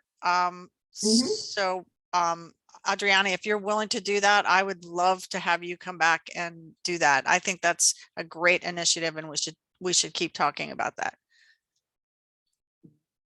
I think you're muted. Okay. Hello. You're talking about the holiday calendar that was referred to earlier when Leah was speaking. Correct. Okay, sure, yeah. All right, I will send you an invite for the March chairs meeting. And Adriani, I know on the holiday front, we had mentioned wanting to work with HR and their team on developing kind of a one pager or kind of a how-to in terms of for TIM administrators to know how to code things. So it makes it a little bit more of an accessible process. I don't know if you wanted to kind of take the lead in terms of the alternative holidays group of the personnel issues or DEI committee, sorry, to, start some conversations around that space. And maybe we could come up with a resource that we could also share with the staff assembly level. Yeah. Obviously, it would be a different at each institution, but we could say this is something we developed for our institution if you wanted to develop something similar. Right, something that addresses not only the alternative holidays issues that we're having in the coding, but also, here are the holidays and this is what you could do. Yeah, that's a great idea. And the other thing that we did talk about was that we would bring it up at the next VC meeting so that I could have a real understanding from Becky about, what's the best way to move forward on this with connecting with HR, because, we do want to partner with HR and it's not all on them. We just want to make it easy for everybody so that we have a happy campus. Yeah, agreed. And the good segue there. The next Vice Chancellor Representatives meeting is February 10th at 10 a.m. Matt sent out an invite to submit questions to that. So Adriani, feel free to submit your question. I think those are due by tomorrow. I can't remember what time, Matt, correct me if I'm wrong, 10 a.m. Is that right? Something like that. Yeah, I think I did already. Okay, good. I don't know. I haven't seen what's been submitted yet. Yeah. So if anyone else has things to submit, any questions to ask at the next VC meeting, make sure you get in. Yes, 10 a.m. Tomorrow is the deadline to submit those questions. Great. Any other kind of old business, new business, anyone wants to bring forward and chat about? Did I see a hand? Keith. Oh, you're muted. Yes. Okay. So I will begin working on, if anyone wants to work with me, I know that Jesse Bongiovanni has reached out on working on the logistics and how we go about the next community meeting for the employee forum, since we're required to have 2 a year. So the next one will be coming up. So if anyone wants to help work on that and how we go about doing that, let me know and we will do so. Yes, please reach out. Phil, when is your last day? Oh my gosh, my last day is February 11th. So coming up here, but I am still on the state payroll until then. So happy to help or do whatever. I just do a mic feel drop, like, well, I missed some of that, but it looked like glitter dropping, what Katie just did. Well, Katie, you know how I love if people are leaving to like throw stuff at them before you don't get to break up with me and it be easy. So no, you have to earn your way out of this. So okay, but no, if anyone wants to help Jesse and myself, just let us know and we are glad to have you. Yeah, and please, yeah, like I said, please reach out to Keith and we'll get a group together to kind of start planning that process. We've had a few ideas floated at us, but if you want to bring other ideas of topics for that community meeting, please come to that meeting prepared to pitch in any ideas you have. I think some of the ideas, let's see here. Chime in if I'm missing anything. Let's see. We had ideas around, Dawn submitted an idea of having a discussion around community and what community actually means. And she had a book that she recommended. So that's something that we could potentially look into doing. Keith has it up right there. So that's a potential option. I know we had talked about doing a community meeting around the kind of vacancies and, staff salary compression and wage compression and stuff like that. That was an option floated. But like I said, we're open to ideas and we can kind of vote as a group as to what we want to talk about at the community meeting. So thanks, Keith, for volunteering to kind of take that on and take the lead on planning that. Laura, your hand's up. Yes, I just want to do another shameless plug. I sent this to the listserv earlier, but we have a really exciting upcoming event. Oh my God, it's 2 weeks from today. That's terrifying. But we have invited the president of Johns Hopkins University, Ron Daniels, to come speak to the public, not just the UNC community, but open to the public, about his new book, What Universities Owe Democracy. I am digging my way through that book slowly, but I'm hoping there's some good conversation points about how staff can play into that role. So I hope you all can join us. Depending on your comfort level, you can join via Zoom webinar, or if you're on campus, we're going to actually have people sitting in chairs in the same room. Whoa. Big deal. We will be fully masked and spaced out, but that'll be in Pleasant. So again, shameless plug, February 16th, please register. I'll be there in person, so you can come see me because I would love to see you, but definitely register for that. So that's it. Great. And yeah, Manisha put a comment in the chat about the book club. Next meeting is in March, so there's details in the chat about that if you're interested. Anything else anybody wants to bring forward before we adjourn for the day? Okay. Just real quick, just to kind of answer people's questions that came up. I was going to hang out till we got to rules, but we can skip it. Technically, we are not required to follow open meeting laws. That also includes staff assembly. Back in 2006, there was a court case that UNC, I think it was actually UNC law professor, came up and felt like they were being unfairly required to follow the rules, and the court realized that the statute is kind of difficult to interpret, so they came up with a guideline that is actually accessible through the UNC systems policy page. I can put a link in if somebody wants it after I find it again.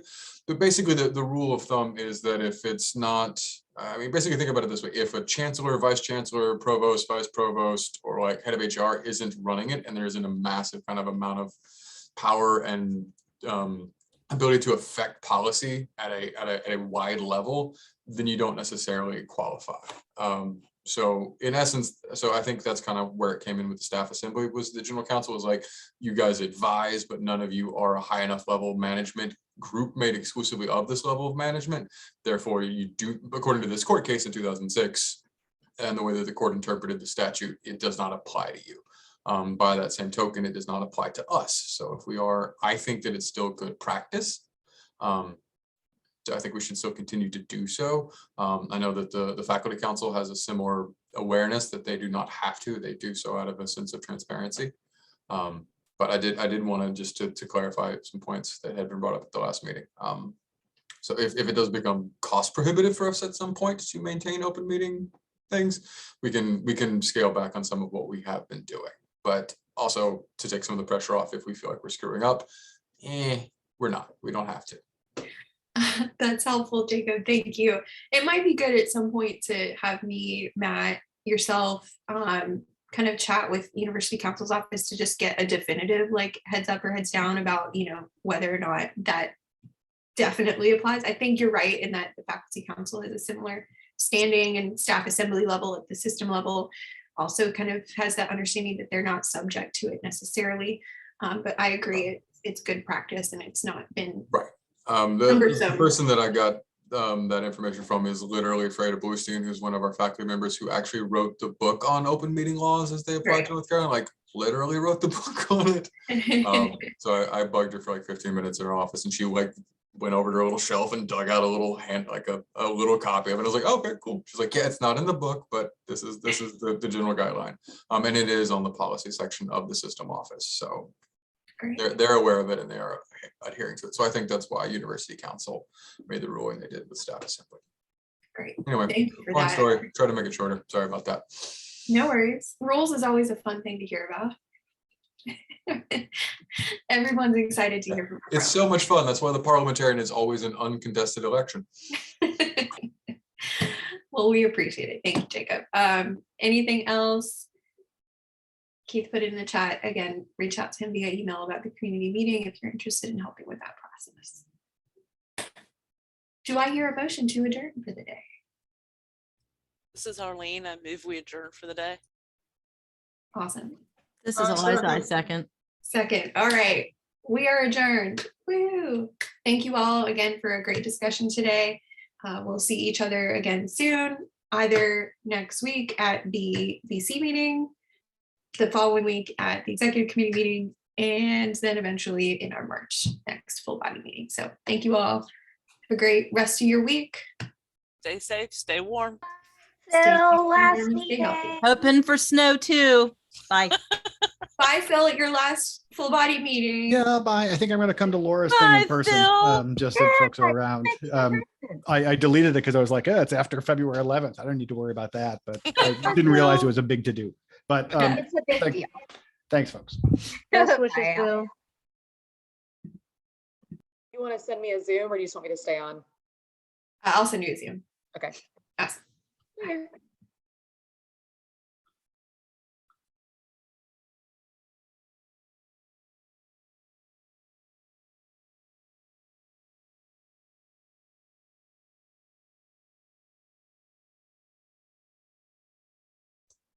Good afternoon, all. Shutting down right now. Take care. Thank you.